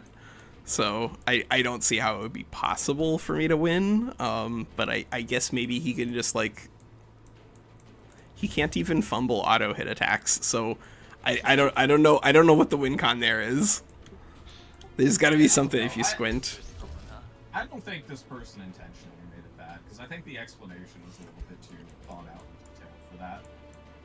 I mean, maybe, but they like deliberately did not bring a tier 3 tome or like mostly useful things that accomplish the same thing. What I'm hearing right now is WinSlaya, you need to find a build that doesn't use a tier 3 tome that you can use against Walker. That would be funny. Yeah, that would be. I mean, if you can win without a tier 3 tome, that would be something else. It's not just spike in power. Yeah, it's pretty impossible. What are the best tier 2 tomes, and how do I actually make them work together? Like, because actually, you know what? Let's get you here doesn't mean that they synergize. for this to get more bannerman stacks here, and then everything gets cleared. What I was doing for yeah, that's it. a build that doesn't use a tier 3. So you just need to, like, stay out of Spellbreaker range. That's the only thing that really matters. All the other Firebomb abilities we can't really do anything about. They will happen, and we just have to hope that some of our units make it through alive. But the Spellbreakers are the really dangerous ones. Where I sacrifice the tier 3 tome to not get countered by conversion. I guess we could try to pick them off with Rock Blasts. There's also an Arcane Bond to target a Lesser Magma Spirit to potentially attack. One of the 3 builds that I picked actually uses Alright. fertility. Alright. We could potentially get value there, because a lot of the buffs... So, here, it's not just tedious to play, but also there are going to be some issues where, like, very, very soon there are going to be such powerful tools to counter it that I don't know if you're going to want to do the buff Bannerman playstyle anyway. So we will see how that goes. But like now we can't even really use the steadfast ability to try to prevent ourselves from dying. I no, WinSlaya, do you know what Spellbreakers do? Like Yeah, he's got so much range advantage, it's ridiculous. it's not even just that. Like he has currently the best tools for anti magical origin and anti buff stuff, which is what this army was supposed to be doing. Wait, how does he strip your buffs? I'm not seeing that. Spellbreakers? Oh yeah, right. Yeah. They strip. How did Spellbreakers break your buffs? Yeah, that's the thing they do.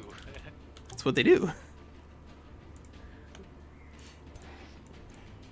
Okay, so we want to make sure that the Phoenix is in on everything. I think that means that these guys are, yeah, so that's the front line, and then that's the front line. Right. So like right around here is as close as we can get. So there's more stacks on the Phoenix for next turn, I guess. And is this going to be fast enough that we can get down there? I don't know, maybe. Maybe. A 1x haste. Why is this a Wizard King and not a dragon? A dragon would have at least had the speed to leverage all of these. Yeah, the thing about this build is kind of what I was building around it was how does even like a competitive build try to approach this? So I don't know what you're gonna do, buddy. Yeah. I mean, I think competitive build would probably just try to dur it out with support units. Like this build was only supposed to have a 1x Scald as the support unit. I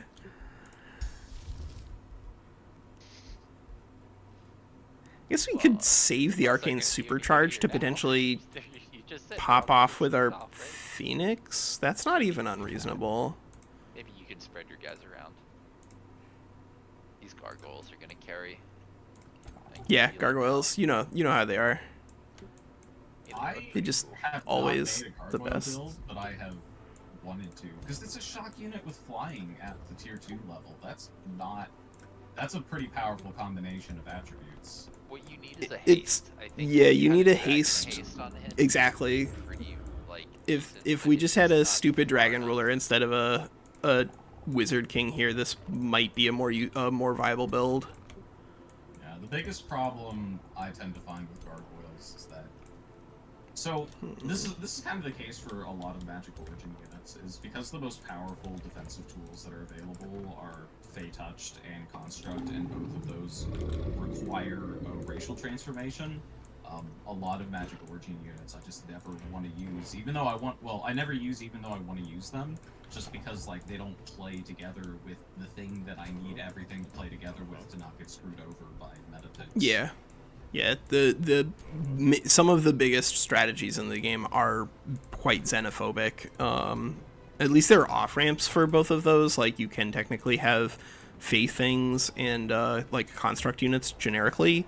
But yeah, it's undeniable that there are really good tools that intentionally are not what you want to be using if you're, running Oops All Magical Origin units. And then in, like, the actual game, it's balanced by the fact that you have other considerations that are economic, but in skirmish mod, like some of these Magic Origin units definitely have some holes, and then they also have some like random weaknesses too, where you can just like mind control them for some reason. Yeah, and then also there's gonna be stuff like Spellbreakers that specifically targets them, like these. Yeah. Most often though, it's gonna be like, okay, so I take Fey Mists. So anything that isn't going to have Fey Guile is kind of worthless here, right? These Magma Spirits... Nah, there's lots of auto hits that exist in the game, so that's not true. But you do need to like lean into having those available. It means that the Magic Origin unit needs to have that, and needs to be able to utilize it well. Like, Yeah, if you don't have auto hits, then you have to have Fey touched. It's or corruption, right? This is something that we don't know how this is going to work in our brand new world. I don't see how I can't take corruption on every skirmish build. Like, I just don't see how. It at least, you know, like, you can offset corruption by, like, in terms of like tempo play by playing with alchemy, because at least you get to remove all of those debuffs that they add with a very, very easy low tier spell. But like, if you manage to use it and then immediately kill if you use corruption and immediately kill 2 of your opponent's units, then using alchemy doesn't really help because they're dead. Yeah, exactly. Yeah. It just means that, like, people who are bringing buffs are if I do it enough, I won't have to play against Buff Circus for a while, because I'll just be the guy that you can't use Buff Circus against. Yeah. I think it's healthy that we have access to Tome of Corruption. I think it looks really interesting. I think it looks like it's going to do great things for gameplay. It looks very powerful, but it does look very good. I think I'll have to alternate between it and I think the other new tome, because I think that's going to be one of the better ways to deal with the corruption units and stuff in that path. You have like no range tools, huh? Yeah, I have no range tools, and the build was specifically on arcane focus and keen-sighted. Yeah, how does Like, this build is literal pure nonsense, Ninju. You cannot convince yourself otherwise. Okay, Why I did wasn't you pick aware it? of that. If you are not paying attention, then that's okay. But like, this build did do your homework. It did do as instructed. This is, I think, the worst build we've ever seen in Skirmish. Take it off the list. I don't want to see this again. This is not a real build. No, I think if we build a list that's specifically like geared towards nonsense, then I think that's fine. Like, if that is what Ninja is like advertising it on Reddit, but then like just play with other builds that are on that list. Like that's not that hard. If I Then ever you wind up create rolling a build and I get a build like that, I may have to roll again. Yeah. Because it's I'm that's not a giving- build I want to play with ever. I'm gonna be nice and leave Infectious Insanity in my back pocket as the break class in case of emergency tool. Right. This is Since the I do have all perfect this time. CP, I do kind of need to be spamming Use stuff it. that you- God, this would be the perfect time for Infectious Insanity. I think you could, like, not lose this whole unit if you did that right now. What I would do is I would infect this Wyvern that's surrounded by 3 other repeat attacking guys and just hope that they just spread Why the is- infectiousness. Why is our peasant I think pikeman not just being generally targeted by I'd, like, this? Get someone on the edge so that there's less chances of, like, as they spread it, they turn around and spread it to someone who's already got it. Like, keep kind of a I don't know why it's not continuous including that. directional flow going. Yeah, I can see You- that. But the path You want any is still single target here, so we can activation still that go to have as few other infected targets this in way range as and then possible, and through as many uninfected targets as possible. next Just turn. picking one at random, right? Yeah. Yeah, and then you can kind of respond to either say that's the side I want to These engage guys because it's, are like, completely out of, here. like, position now, or So I you don't can go need to worry gargoyle about that side forward, because that could be out of forward. position. Yeah, it also controls the like where the infectious insanity is going to be like that. So I can say I'm attacking on his right side. I'm going to infectious insanity his left side, so that I don't have to worry about it spreading to me. I mean, now on the new build, you Walker won't have to worry about it at all. Insanity is reworked entirely. Oh really? What's the rework? You can't target yourself. Like it will or rather, it will sort of like how Berserk prioritizes attacking enemies if they're available. Insanity will prioritize attacking their old friends. Yeah. That's weird. So this is like a So you lot can more actually get consistent. Closer and use insanity, because they probably were hearing from people. I don't like that when I use something, it hurts me. Like I kind of get that from a point of view.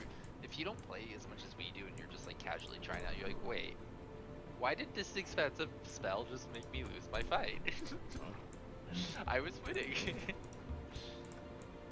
Yeah, that looks okay for a mass rejuvenation. Why not? No, I think my favorite use of infectious insanity is probably Amygdala's dragon. Although I did like when I used it on an Awakener, I think against Walker. That was Yeah. good value. That was pretty good value. I don't think anything will ever be as good as the Amygdala one, because like that not only looked good but also like Zombie won that fight, and that was almost certainly because of that ability. Like that was huge. And that was like I remember what the dice rolls were, but it probably wasn't that high. It was just kind of like, yeah, if this works, this is pretty good. Even if Yeah, it's insane, this isn't bad. it was so good. It was so good. Yeah, it was good, and after patch, Insanity must be better. Well, so it is being balanced in that it looks like rulers cannot be are just like naturally going to be control loss immune always. All of them? So that's all of them. All heroes, or just It's that rulers specifically is what I heard. I haven't found a timestamp for that, so like I haven't included Wait that a second, explicitly, so but they don't have it right now. Yeah, I thought they did a one. rulers don't have natural control loss immunity. Recently, and I was like, that's stupid. because Rulers do that's not the naturally have control loss immunity. You have to take the order dragon transformation in order for it to be control loss immune, or just make rings of status immunity. That's another way to do it if you're playing around with Tome of Transmutation. But like those are the only real options most of the time, or just getting tons of status resistance. It's just so slow. This is also oops all melee with literal no haste. This is just like oh my god. You don't even have the construct haste, right? Nope, not even the construct haste. Yeah, that's the other thing. You can either do dragon haste or you can do construct haste. I don't think you could make that hit the gargoyle, right? There's no way to give it the tag that would let it. Dragon haste will work. Yeah, dragon haste doesn't care about anything other than just being near the dragon. Oh, I was saying the linked one, the construct one. Oh yeah, the linked There's no mines way won't to work. apply that to the gargoyle because he's not racial and he's not construct. Yeah, I don't know if I. that's love not that. within range, right? Kind of seems like that unit could benefit from being a construct, but there's probably others that you Yeah. don't want to give that tag to that are in a similar. Well, like, did you remember when we played on Endag's mod?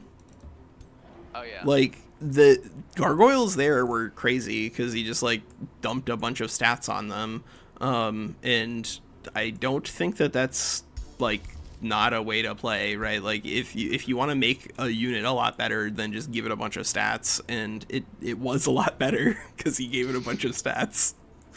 Imagine that. Yeah, right. Oh my god, there's also no stun here. I thought about that. I don't think they're Oh. gonna change it that radically. It's your greatest challenge yet, Walker. Can you come out victorious? I don't think so. I mean, I think the power level here is really enormous. You gotta use your infectious insanity.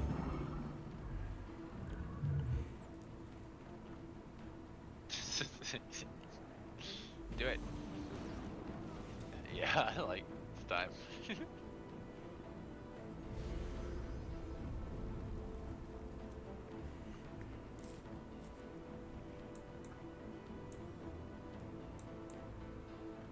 Do we have any way actually to get units over there?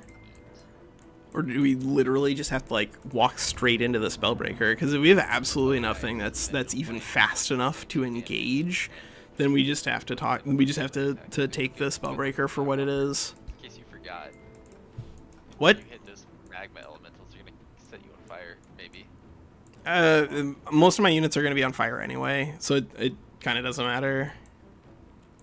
I think the bigger issue is that like there's no haste tool here in the format or in this team, and it's all melee units, and he's got double Spellbreakers.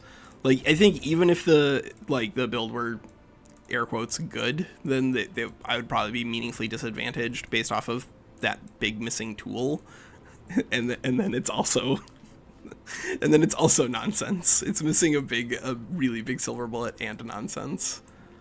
But if I can kill Ninju's dragon, I'm gonna consider it a a personal win. I'm gonna that's my own win condition here. I think you should let one turn of AI control happen into so that we can see a closer match. No, I don't think that there's going to be a way to produce a closer match out of this. I think we just play it out and then have it done, and then in the future, if we're playing off the list, then people can't bring pre-generated. Like if we're playing off the viewer submitted builds, then that's what we're playing. Yeah, that makes sense. I don't think we should be playing with like actual built builds. But I want us to see Ninju's other builds, so we have to make sure we do more skirmishes next Saturday. Well, I want to get our free for all done. That's Yeah. if especially if people are getting themselves worked up about like extra battles between me and Zombie, then that is the single most important thing. We need to make sure that we get those battles in, because those are going to take a long time. I don't think you're ready to fight me yet, unless you want to come to my capital. I mean, I have to That fight. could be a big... If the goal is for me to fight Zombie, then I have to fight Zombie. If the goal is for me to fight you, then I could fight you in 5 turns, maybe. No. Yeah, do it. I can't get to my capital, I think, in 5 turns. I need more turns. I moved my guys assuming you're going To to get fight. levels. So I appreciate. I think no, I'll take water movement and I'll try and get there in like the next 10 turns or so that you guys can duke it out while I'm in the water. And that will give me enough time to actually build some decent units, hopefully.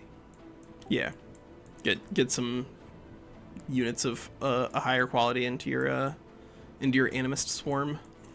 I would like to have at least one tier 5, maybe. You can do it. Do you want another my city? Do we not want another city? He's telling you to come fight him. No. I remember you talking about taking another my city. I mean, I was saying that like if you and I are gonna have another fight Zombie, that like the logical thing for me to do if we were playing super sweatily wouldn't be for me to dive on your capital with 120 fortification anyway. It was the city to the north, because the city to the north is way easier to take. Not anymore. Okay, well that could be that could be the if we want to have another fight, then that could be it. I think Zombie said something about Bulwark being still in danger. Right? I don't know. Maybe I'm remembering it wrong. I mean, I don't be think good. Zombie can take Bulwark next turn, but he could surprise us. No, I think it'll be interesting to see where things go. But I would expect he would want Bulwark back if he can. No, he can take it. No, don't do that, Zombie. Fight him. If he can protect this city, he can take it. Is there even range for the gargoyle to get it on anything? The gargoyle can literally only attack the trap. The gargoyle can go for the magma spirit. Perfect. Perfect. Yeah. What about this one that's on fire? That I spent most of the turn playing They around flying. it. They have 40 movement. Goodness. I thought it was 32 earlier. No, they flying. Wait, All no. flying units have 40. Yeah. This one's down to 24, but I could have sworn I saw 32 Well, earlier. it's down to 24 because I slowed it. Because it's slowed. And it goes from I 42. think though that like they might have I would have to go back and check, but I think they actually did add 8 extra movement to gargoyles on a patch like a couple of months ago, because they were like, oh, gargoyles are so much better now, and they are kind of. But they became better in the next patch because of all these medals. Yeah. Oh, Yeah. That's a good point. Yeah. Tier 2s are actually gonna have a more interesting play. I think that's something people haven't quite considered when it comes to the experience changes. I think a lot of people are really seeing how tier 1s are gonna become more viable. Tier 2s, I think those are gonna be quite interesting. I'm actually quite Tier excited 2s to are see if I can use good, more but I enemies. think it's tough because like the tier 2 units are gonna get They're going to come online almost around the exact same time, but then it's a question of like EXP scaling to strength, because it looks like they haven't reset the speed at which you get experience points and like the amount of EXP to get to the next rank. And so it actually might be like a generically stronger unit until you get to like turn 25 or whatever, to just be tier 1 instead, just so you level faster. I hadn't seen that. I thought we talked about how they were moving over to the same, because they get all the same bonuses, they need the same XP. That's, I agree that is where they should be, but that is not the build that they were playing on the stream. The build that they were playing on the stream definitely still had different experience points bands. The experience is so hard to keep track of. Yeah, the UI there just needs to be better. Yeah, overhaul. There's like absolutely nothing that I can attack with except for one unit because of no haste. So I guess I'm just gonna go for it, and then we'll see exactly how much damage Spellbreakers can do here. It's probably gonna be all of them. You should just go for all of them. All of them. Just all HP. Yeah, you need to spread out. You just need to You keep in 2 one units near each other so that they can't engage when they do go into engagement room. But if you give him like that, that's 3 units he can hit with a bunch of AoE. Even having the anti-AoE won't help, because all of my tools are reliant upon like having access to some sort of buff, but not speed, and he's got access to just like 10,000 range tools. This map is hurting you too, because he can just sit at range and pelt Yeah, you flying with your it's okay. body. It's okay. Like in the future, when people are playing on viewer builds, you should not bring your own stuff that I don't think fits with the goal. But no, I told you right away this is probably an unfair build, and you said I'm gonna pick the worst one. I don't think any of the viewer builds could have been competitive, to be fair, because I don't think that's what they were designed to be doing. My build is good. Just use my build. Just use Abby's build. Just use Abby's build. Yeah. Yeah, his build is number row 5, I believe. I'm gonna actually deliberately keep the Song of Revelry around, so at least we have something to put back after the Spellbreaker has cleared everything. But I think we just have to go for it and offer him probably this. Probably this. We gotta go Wait, they're not with defense mode. They're still gonna get a little bit more resistance. here and. This will get a ward. He's capable of helping. All these slow units. Yeah, just like insanely slow melee and no haste. It's like, it's so crazy. Okay, you have 15 units. Yeah. But can he do something? I think no. At the very least, he's not gonna get hit as hard by the dragon bombs. You could do Undying Loyalty this turn. That doesn't seem You useful. can, but then it immediately gets cleared because it is a buff. Oh no, you're right. Yeah, like I can, but like that also it's playing with feudal. Hey, you could do the AoE steadfast right here. Yes. Yeah, I could do that. You're right. I Probably could use the ability that does not do anything mechanical other than Alright. juices Take it off. spellbreakers. No, why? Why? You can't get around it anywhere. Oh no.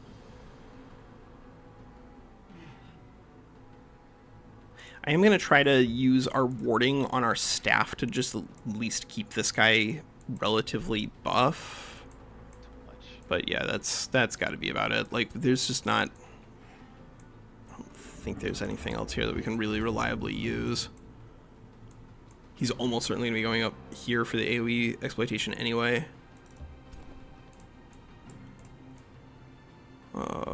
And is there? Some good spells. No, there are no good spells in this. I can use Arcane Restoration, but I wouldn't consider that a useful use of casting points. It's probably better to just hold the line until after his spellbreakers have used their thing, and then hopefully get some value out of it. But yeah, there's like basically nothing here either.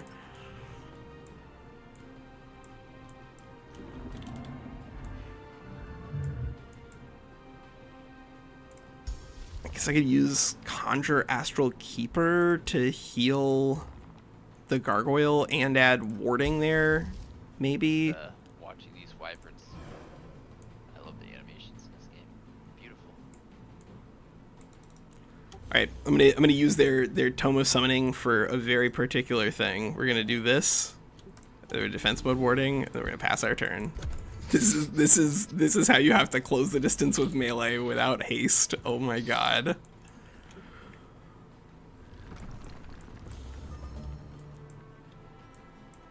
Okay.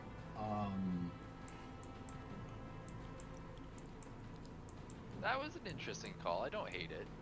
Let's go ahead and start by doing this. Oh, hello. Yeah, that's one of my favorite spells there too. Sorry, Walker, you're not going to be able to do any damage. You're just No, gonna start hitting them that's in the it. face. That's okay. That's okay. We knew how this was gonna go. Oh, I thought you were going to hit the other guys that are standing near the dragon. So he's trying to get like condemned there, presumably for stacking, or were you just fishing for distracted? I was fishing for distracted. Yeah. I'm less concerned about killing that other side, really. Yeah. I just saw it as like almost killing the gargoyle in one hit tap. Like, I don't know. You'll kill it. I saw that too, and what that made me say was, I don't have to waste very much on this gargoyle, do I? Yeah. No, you're not. They are. The gargoyles are not known for their incredible durability. Yeah, all you do is you just throw your AoEs down and you pass the turn. You don't need to do anything else, do you?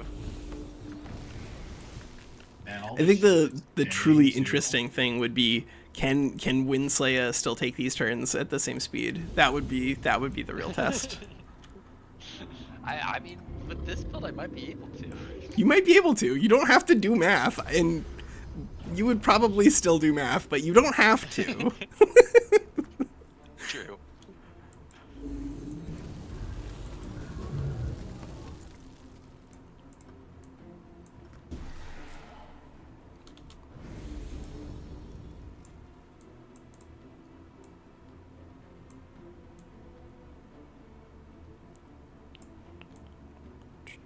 Yeah, you have other guys who can set the ground on fire.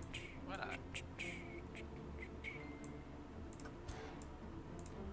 Phoenix, if only you and your flying friends could actually fly over rocks, then this would actually almost be an interesting fight. But you can't go anywhere because of the way terrain works in this game. So you also don't do anything without haste. You It's know, a dragon lord. Just my horse for a dragon lord.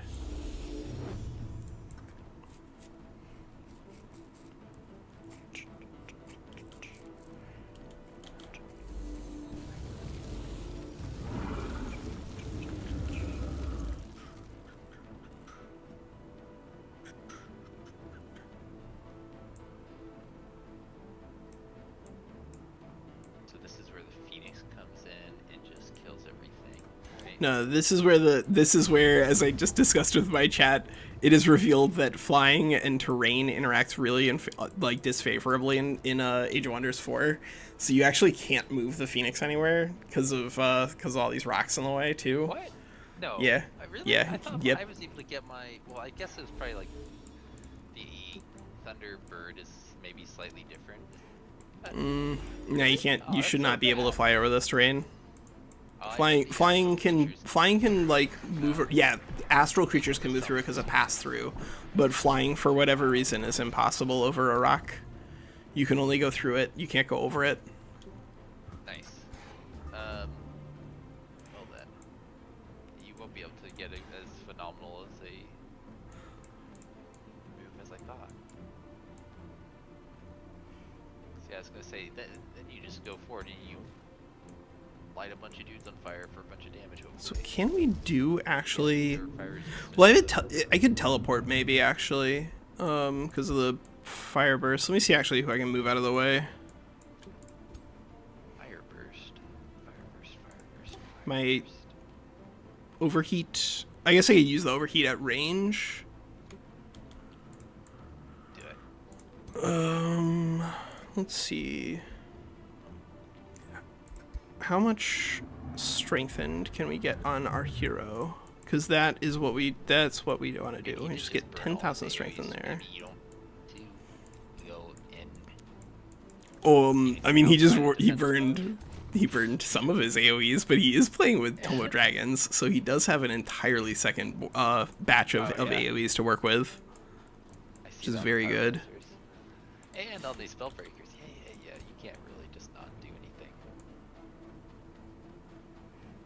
I mean, this is on fire, but I think we actually have to move through. The natural game, just always AoE forever. So the original intention behind this build was that it would be a DOT build by mass applying decaying and then also fire on fire and bleeding a lot, and then use infectious insanity to buy time for the DOTs to take effect.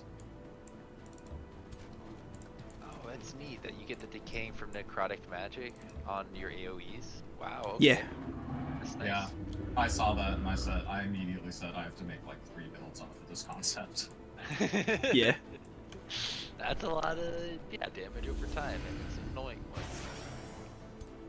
More than that, it's also just like useful for tempo and pacing. Like if your opponent can't heal, then it's easier to find particular ones that you can pick off most of the time, hopefully.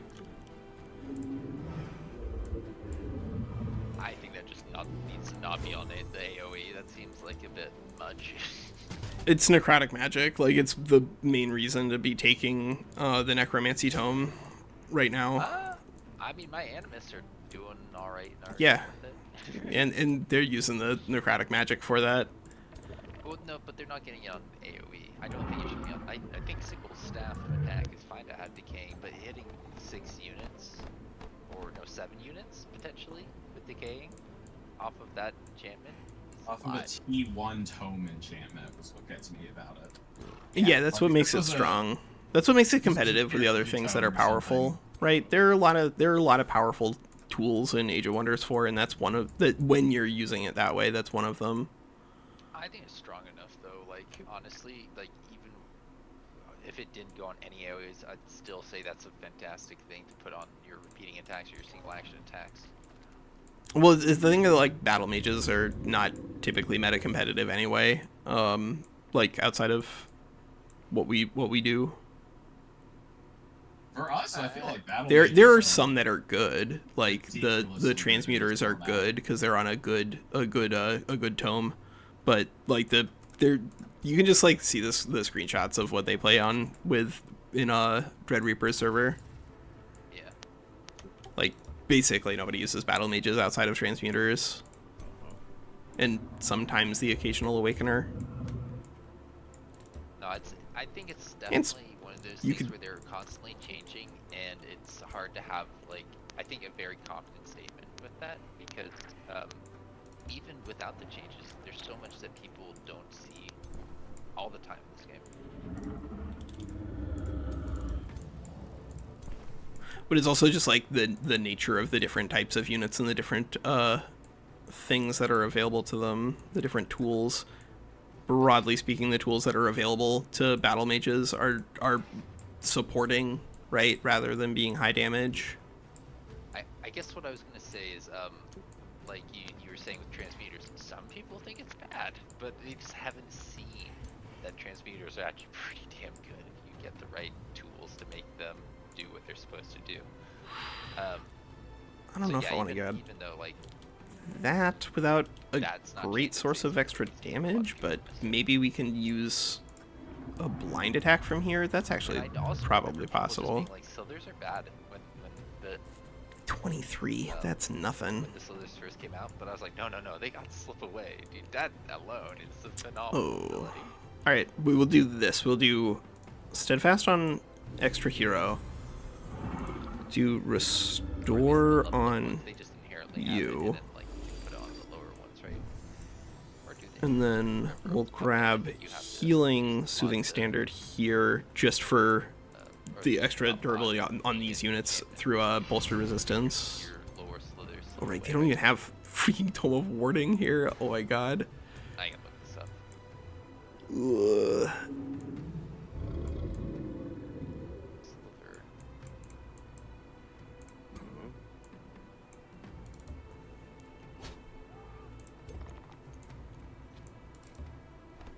Yeah, the hatchling doesn't inherently come with the slipway, but you can get pretty easily.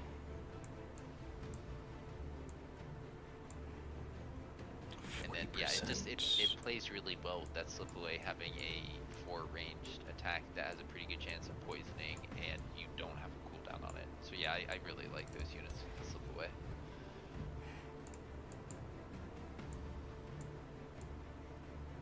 Could have gotten you in on our steadfast. Whoops. I guess that's probably where everybody wants to stand. Maybe it's more useful for you to stand here for stand together purposes and AoE denial. I have to wait. It looks like. And actually, should we go here? Static charge? Yeah, all right. Static charge it. And now our hero is at least steadfast, because I don't think he has any options for clearing that anymore. Yeah, all right. No, not hating the positioning you're able to get yourself into here, but we'll see what Ninja does. A bunch of your units just die? They're decaying. They're decaying. Yeah, there's decaying on a bunch of stuff. Yep. Okay.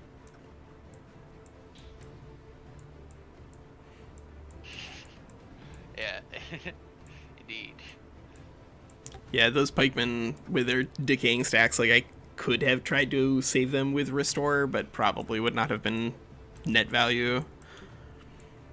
Because then you're talking about, utilizing a very particular debuff cleanse, and this thing doesn't have alchemy or anything like that. I see the one in the back that died, but I'm not seeing the dead corpses anywhere. Where are the others? The other one's just like dead on the cliff. It got slip away triggered and then like floated back there and then died. Okay. I mean, that was the one I saw. There's another one that died, or 2, you said? No, that was that one I think he was talking about. I see. Oh, you left the zombie alive. Ooh.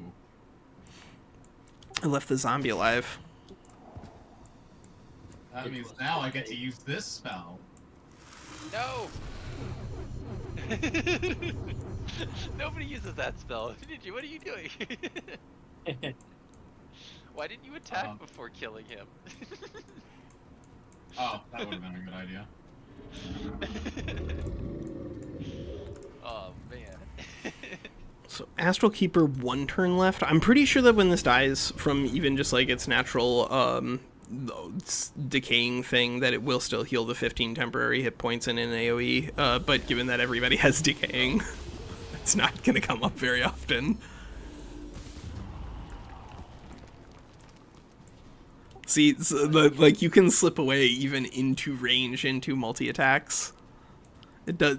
Slip away is good. Slip away is good, but it's not a perfect solution. It's sort of like displacement, where like it's mostly net beneficial because it creates an opportunity for your opponent to not have full information about like where the unit is going to go, but it's not really even entirely clear that it's like good that it's not perfect information, because you don't know where the hero is going to go or where the slipaway units are going to go. So like when we had that big fight with zombie and the slipaway unit, just like my slipaway hero went into his giant clump of units when it died. You can sometimes get net negative value out of slipaway. Well, it's actions, and the worst case scenario is Yeah, it's always actions. It's typically actions unless it's still in range, because there he just continued the attacks and killed it after slipaway. like because it was still in range for the third shot. Wait a second. It's not interrupt attacks. Yeah, that's I've never. Oh no, that was a soother that finished. No, we're talking about how Was you it? were saying that if you take a triple attack and it slips away on the second one. I've never seen it take a third shot on it, but I did notice your guy died down here, and I was Yeah, really the guy curious just- about why he died. It looks like it might have just been like fast animations because it looks like he actually killed it with a soother there. Okay, I did actually- little Assuming it's the lesser same stone one. Spirit that's I'm talking about the one that Yeah. was next to the Arcanist that like slipped over here. He just okay, got it. Yeah, I But think he was just gonna finished say- it with a soother. I was gonna say I've never seen it actually continue in action after something slipped away. I've never noticed that, and I'd be very surprised. I could have sworn I've seen that, but that could have been a long time ago. I mean, it's possible that I just haven't seen that weird situation appear because they usually slip out of range, but I think I would have seen it at one point. Well, they slip into like a random spot within what, like 3 hexes or something like that. Yeah, so I'd expect it Yeah. to still be in range some attacks some of the time. Yeah. And I don't know, man. Maybe I'm just not paying attention. But I feel like I would have noticed that. I think Slipaway is like, it's obviously better the stronger the unit that it is on.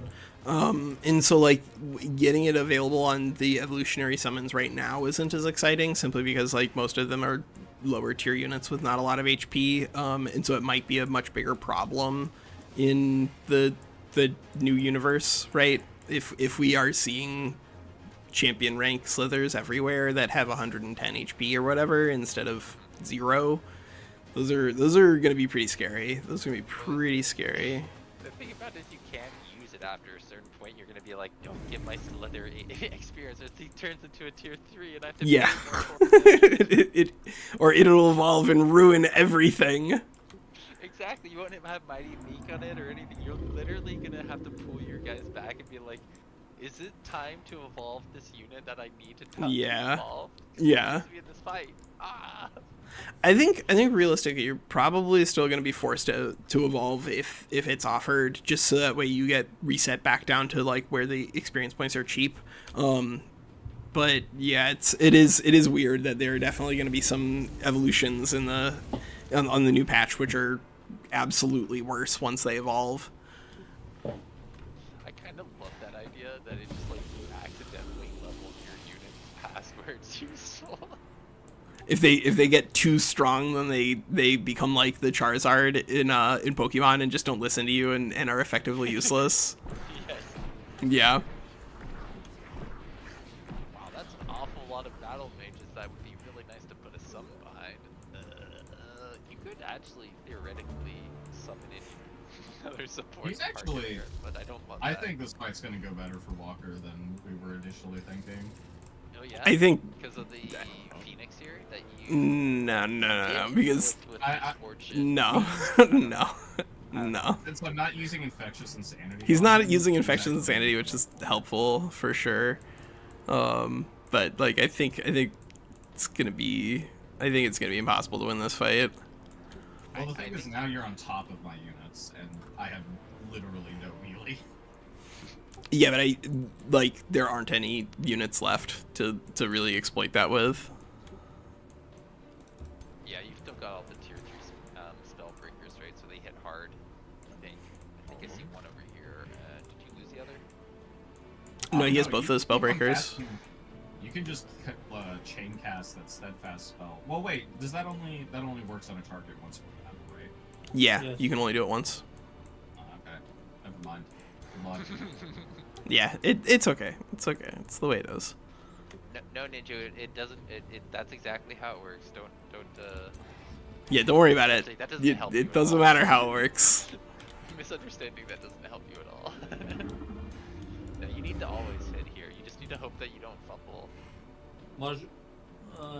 Just kill his leader.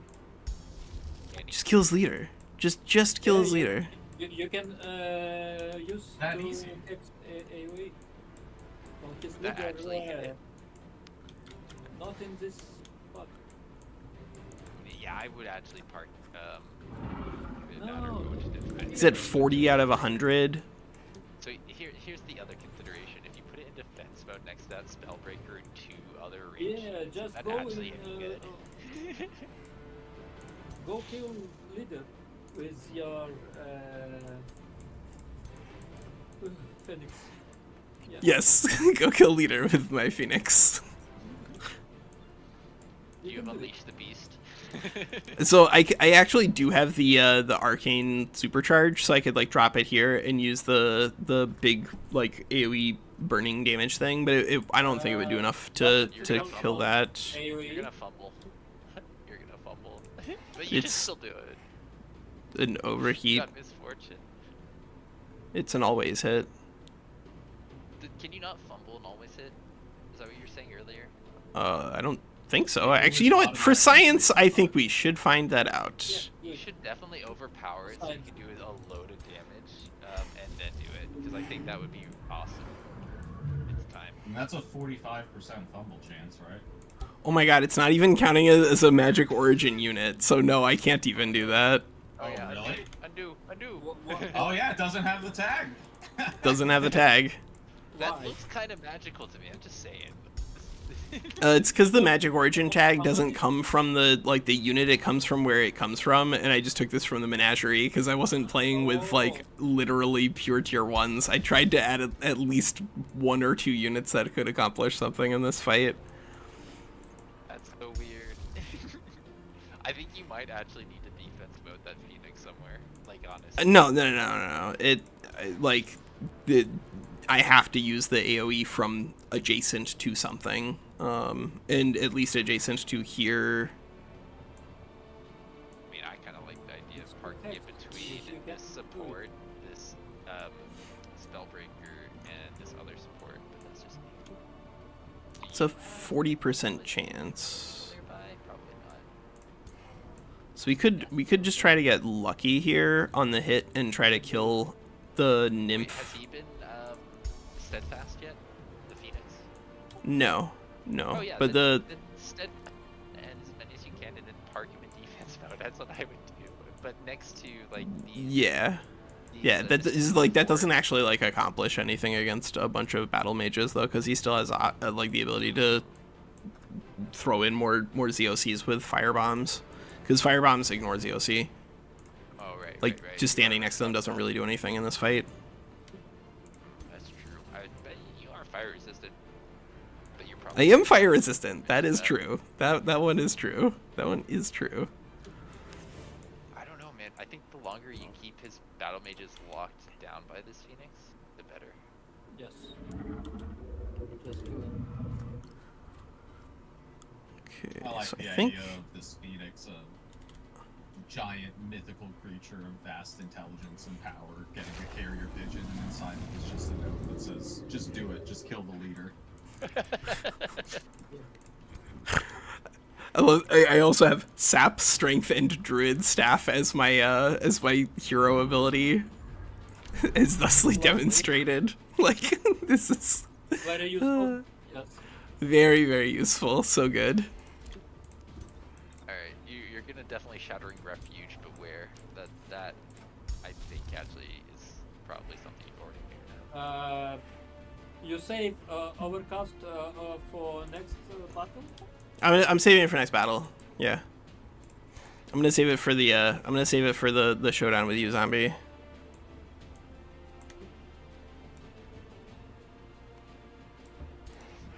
Our channel, yes. I forgot names of stuff. Always do this. Defense. No, I don't think actually that's the position I have defense mode, but you're there now.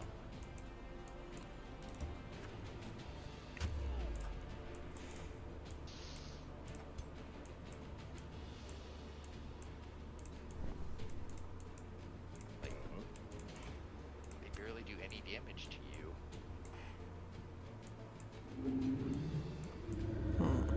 What? Ninja, what do you think about the idea of taking that Phoenix and putting it between the 3 battle mages and the support and defense mode? Would that have actually been a terrible move, or 3 battle mages in defense mode? I don't think that accomplishes anything. I don't know. What Like you're I talking about. I have to kill his units in order to to actually like keep morale together, considering how few units I have in comparison to what he has, right? Like, just if this were a more equal fight with like a commensurate number of units on both sides, then that could be useful. But like, defense mode is about controlling tempo and location on the board, and I have like 6 units left that can do anything. And so I can't afford to trade the tempo from those units to try to make Ninju shuffle some units around, especially considering that he's going to have a pretty easy time fighting out of zone of control because of Tome of Dragons. I get what you're saying. I think that there are definitely circumstances where you do that, but like the Phoenix is going to have to take damage in this fight kind of no matter what. And I don't think there's anything I can do about that. So you know that if you are on both sides of a ranged unit, it's stuck there, right? Yeah, but if it has read the text on Firebomb. Yeah. It doesn't matter if it's inside zone of control or not. How many of them have their firebombs next turn? This guy does. All of the battle mages have firebombs, so even if some of them are like zone of control controlled for 1 turn, you can still like kill all of the units that are threatening it with zone of control with other firebombs. Well, They're WinSlaya is all saying that a lot of these units are not going to be able to use Firebomb this turn They're because all on cooldown. they've already used it. There's one that's not Like on some cooldown. of them, yes, There's but you one- have no, you two that have are how on many cooldown. battle mages do you have total? I would say that probably the most threatening thing you can do to me is lock down as many different battle mages as you can. Yeah. Uh, Parking I them on don't- both sides means that battle I mages don't are know. effectively useless. I don't know if I would have used the Phoenix in defense mode for that, but I definitely Yeah. would. My primary consideration for moving the Phoenix would be, can I lock down some units that would otherwise be a lot of trouble? Because also, like, here's the thing: Firebomb doesn't actually do all that much damage. I mean, it does when you strengthen them. I don't have strength in here. That was the one tool you did not bring. And like, then, you know, any other ability would be significantly more damage if I did have that, right? I will fail to heal to add static charge for good value. Wait, that was after your attack. There's no tools here. They did their job. We instructed these players to make a bad build, and they did exactly as they did. But there are no tools here. There's no AOD buff. There's no debuff clear period. I don't know. You could have parked next to these guys, and they would have.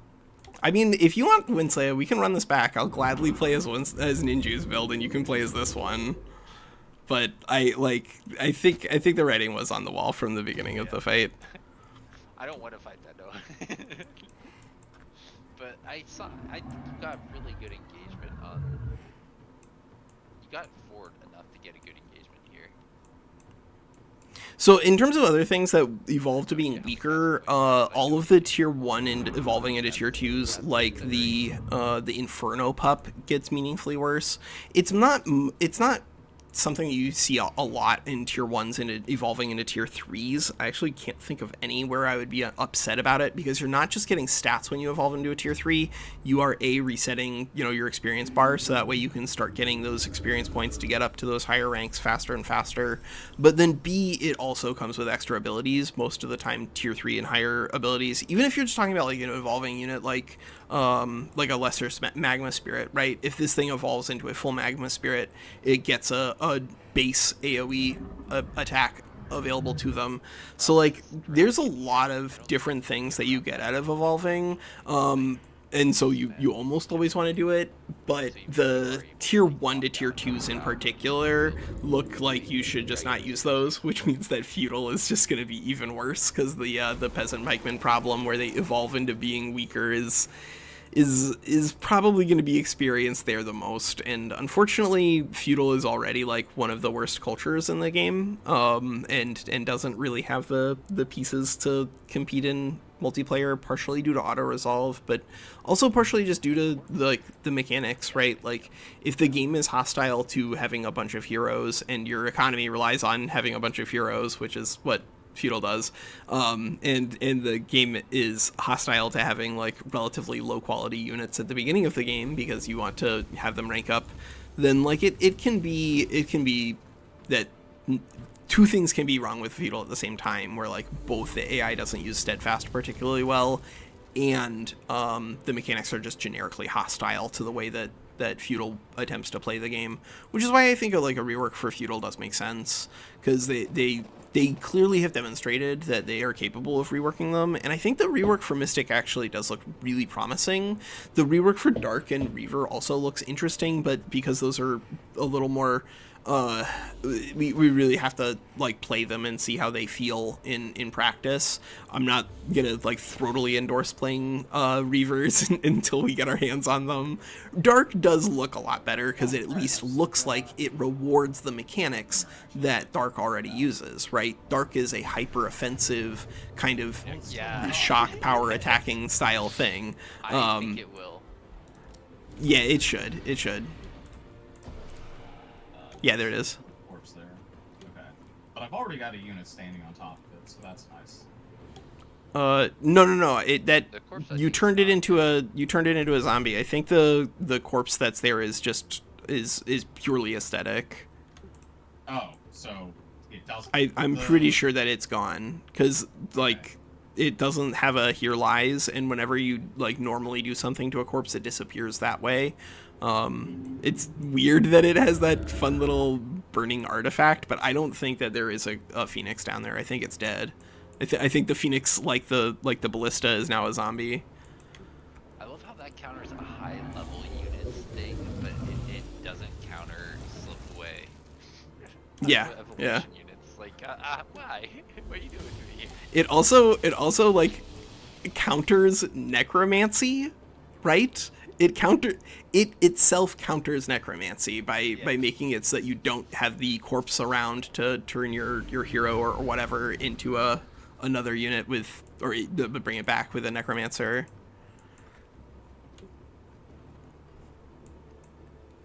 I kind of want Ninja to use this build again like soon, because this is really interesting. I want to see people like play against it some more, because this was I don't think it could have. I don't think that I think that Ninja's build was designed to fight meta competitive things, and this one was designed specifically to be bad. You decay yourself? No, because you can't be decayed. You're an element. You're a bunch of pile of rocks. The magma spirit did in fact get decayed by that. Wait, what? Yeah. No. Okay. I'm okay with that though. Yeah. That was a calculated risk. It's not, that one is not a like enemy only AoE, it's just an AoE.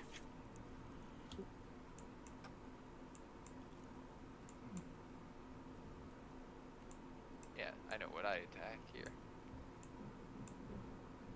But yeah, no, Walker, I think if I had News Villager, I'd probably be able to play pretty fast. This is just like, it's so much damage. Like, yeah. you again, like, you can play it however you want to, WinSlaya, but I really do think that, like, it'll be better for your content, like, retention numbers and attention to the, like, the games if you play faster. And I don't think you really get any extra win percentages out of it, because, like, doing math for an incredibly long time is probably not going to get you a path to victory the same way as just identifying what pieces are important for you versus your opponent. And it can create false senses of security where, like, you think that you know the math correctly, but then because there's things that can be skipped, then, you know, human error factors into it. And then you get, like, halfway down a path and then realize that, like, oh no, I can't actually kill this unit anyway. So I've heard you say this a lot, and I've thought about it a lot. I'm actually pretty wrong about it. I think thinking the math through is worth it. It's just like, yeah, there are a lot of opportunities for the UI to lie to you to make mistakes, but I think you should read the signal and the noise. I think you'd benefit a lot from thinking about things like that. I think doing the math can be pretty helpful for understanding like doing the math a number of times. Oh my god, missed on an 80%, not even a fumble, just a miss on an 80% accuracy. Oh my god. So like I was saying, I think doing the math for like a couple battles is going to be really helpful for like being able to identify those moves better. But once you're an experienced player, doing the math is a sometimes thing for like certain edge cases or particularly valuable moves or things where, you know, holding that little bit of extra edge on the knowledge might help you. But in a lot of moves, I think Walker's right. That's not going to meaningfully I think it's actively a trap most of the time. It's gonna say that. It's gonna slow you down and make you think that like the way to win most fights is by nickel and diming your opponent, and that's not the case in Age of Wonders 4. No, 95% of your decisions should just be made based on which preview says. So I got lazy and I went quick, but like you guys are suggesting, and it cost me an animist, which isn't a big deal in this situation, but that would be a big deal in certain situations, and I didn't need to lose it. I just needed to actually think through what was going to happen with the regeneration, which happened because I went too quick and I didn't take a second to look through what his enemies were going to do. Yeah. And I was just trying to play quickly for you. It wasn't because I misunderstood. To be clear, I am not saying you should not think. I'm saying that like trying to do the math of like, well, this, if I do exactly this many points of damage here and this many points of damage here, then I'm going to arrive at a better play board. And I think that because of human fallibility being a big part of the game, you're going to miss something like oh, I'm going to get a strengthen stacked between things, or oh, this is going to actually get a stack of bolstering between things, and therefore the math is not going to show me. And you can say like, okay, the error there is that the user interface isn't communicating information perfectly, but like, then accept that, right? The user interface is not giving you perfect information, and so if you sit there and do all of the math to try to get perfect information back out of it, you're gonna get garbage, because like it's not telling you about bolstering, it's not telling you about the sundering effects of multi-hit attacks and stuff like that. And so like you can kind of sit down and do just a ridiculous amount of math to try to figure out exactly how much damage you're going to do on your third hit, with sundering blades in effect and like the percent chances that you can hit that thing, but like that's not the way that big data works, and it's like not usually a good use of your time. I think you're kind of like forgetting about a lot of very specific situations where it's very important with that generalization, which is like with what I'm playing specifically in our multiplayer animists, the wolf animist needs to have units around the enemy. So thinking that through, how much damage this unit will do and where I need to place my guys so that they will not only help with that but have an attack, takes a lot of time. And it's okay to think that through. Same with like putting the awaken on the right units is massive. You have to do it in order to make sure that your next turn isn't going to be like a lot more painful, because it will make a difference between not just like one unit. If you put it on the right units, it can make it so that you're able to get enough range to kill, I'd say sometimes 2 or maybe even 3 units with the right awakenings on the right place. But if you forget it, you put on something else because you think like, okay, I just need to do this quickly, you're gonna make big mistakes very easily. And I don't know if it's actually helpful for new players to say don't think about the numbers, just go with the flow, because they'll miss the interactions. Like Ninja was saying, you should probably go through the numbers at least a little bit. And I don't mind playing a little bit slow, because I think that helps people actually follow along. Like that's not the world.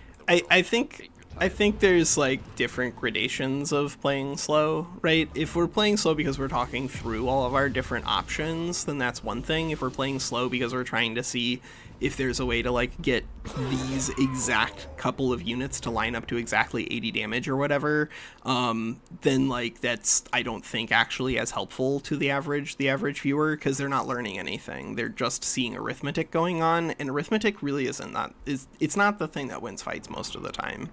Like 95% of the time it is because you've done the right thing on the strategic layer, if you're playing like a real free-for-all to prepare yourself to win.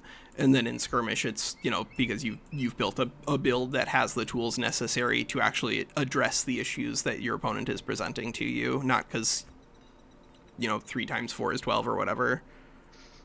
I would say that good game. as far as being a streamer goes, probably the worst thing you can do is allow there to be just dead air at basically any point. So in that sense, if you're sitting there mathing things out, it's really bad for viewer retention too. Like especially if you're just like doing math and not talking about it, it's a terrible viewing experience. All right, well, like, I'm gonna wrap up my stream here. Yeah, I think so. We're still trying to figure out if we're gonna play tomorrow, right? Let's not have these conversations during streams because I'm getting tired of them.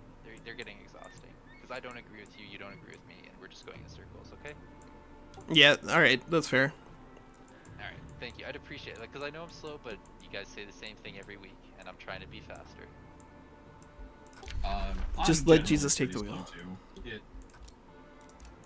Alright, I guess we are done for today, and then we'll figure out, like, tomorrow if there's a time for zombie, right? To try to get the FFA done. Or at least another battle done. Sounds good.